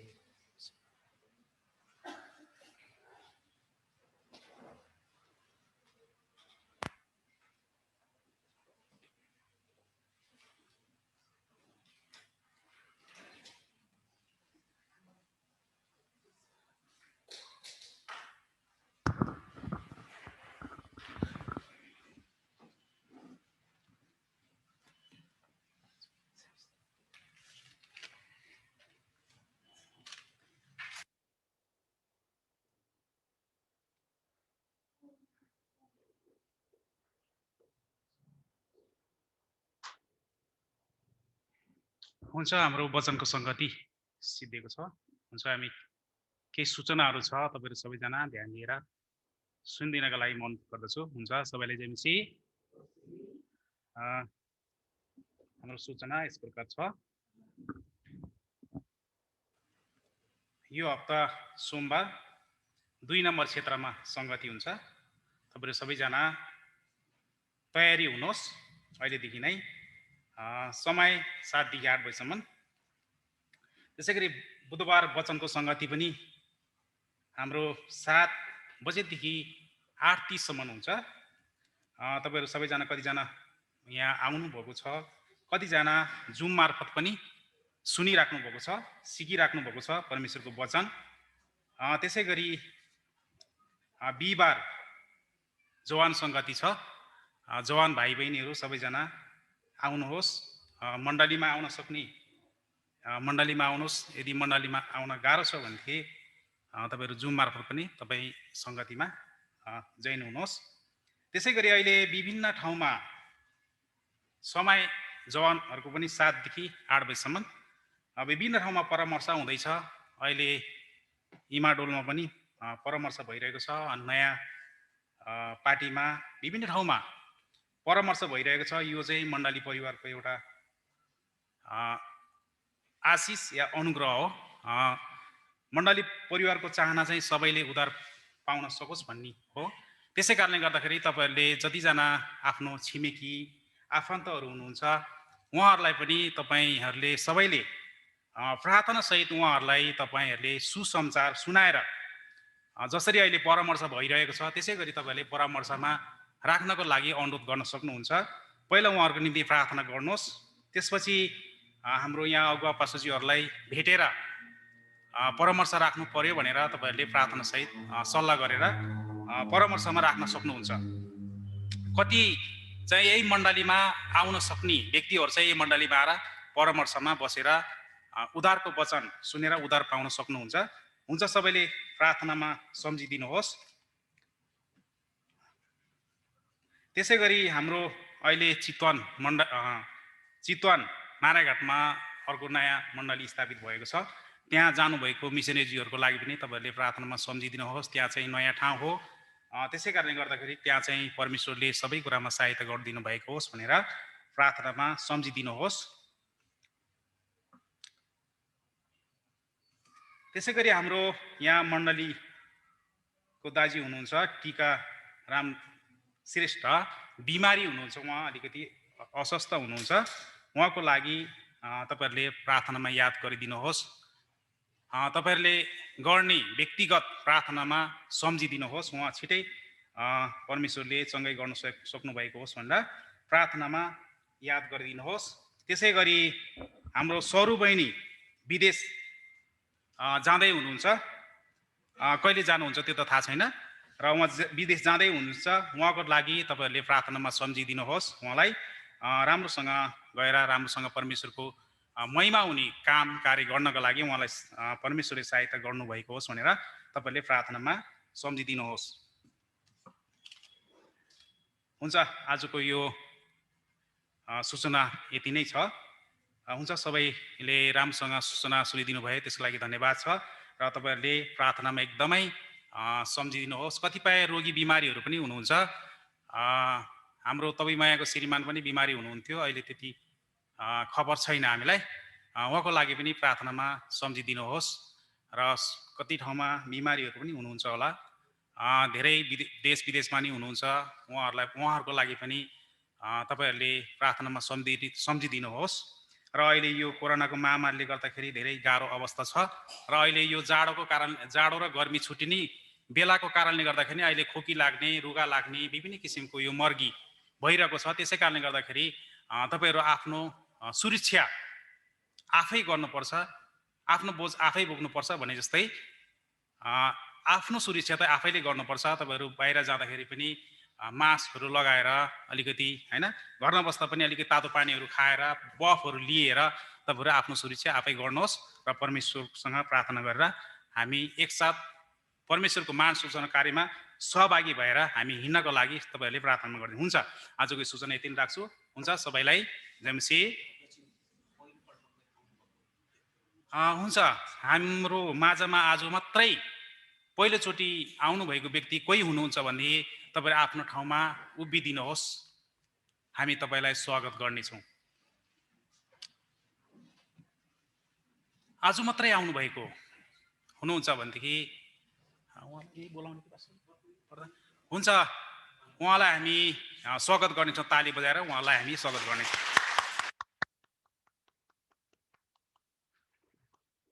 हुन्छ, उहाँहरू कोसँग आउनुभएको हो र आउने व्यक्तिले उहाँहरूलाई हाम्रो अगुवाजीहरूसँग एकछिन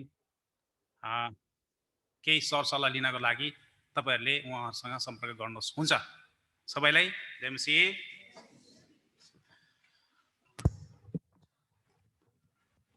यो आज समय भएकोले दोस्रो सङ्गतिमा केही गवाई थियो, समय पुग्दैन भनेर थाहा भइसकेको कारणले गवाई सङ्गति नगरेर अब भजन समूहले भजन गाउनुहुनेछ र अनि हामी अन्त गर्नेछौँ। आज समय नभएको कारणले सुन्तली ज्यूको गवाई सुन्ने योजना थियो, अर्को हप्ता सुन्नेछौँ।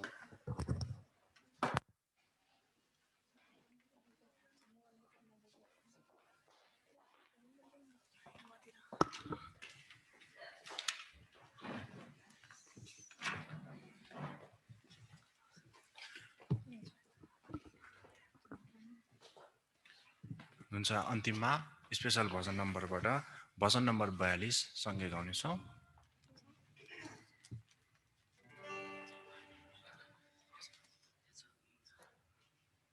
भजन नम्बर 42।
हामी आजको सङ्गतिको अन्तिममा आएका छौँ। अन्तिममा सबैजनाले एकअर्कालाई अभिवादन गरेर सँगै सुत्नेछौँ। हुन्छ, सबैजनालाई फेरि पनि जय मसीह।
धनुषी भाइ हो जयमसी कान्छा भाइ हजुर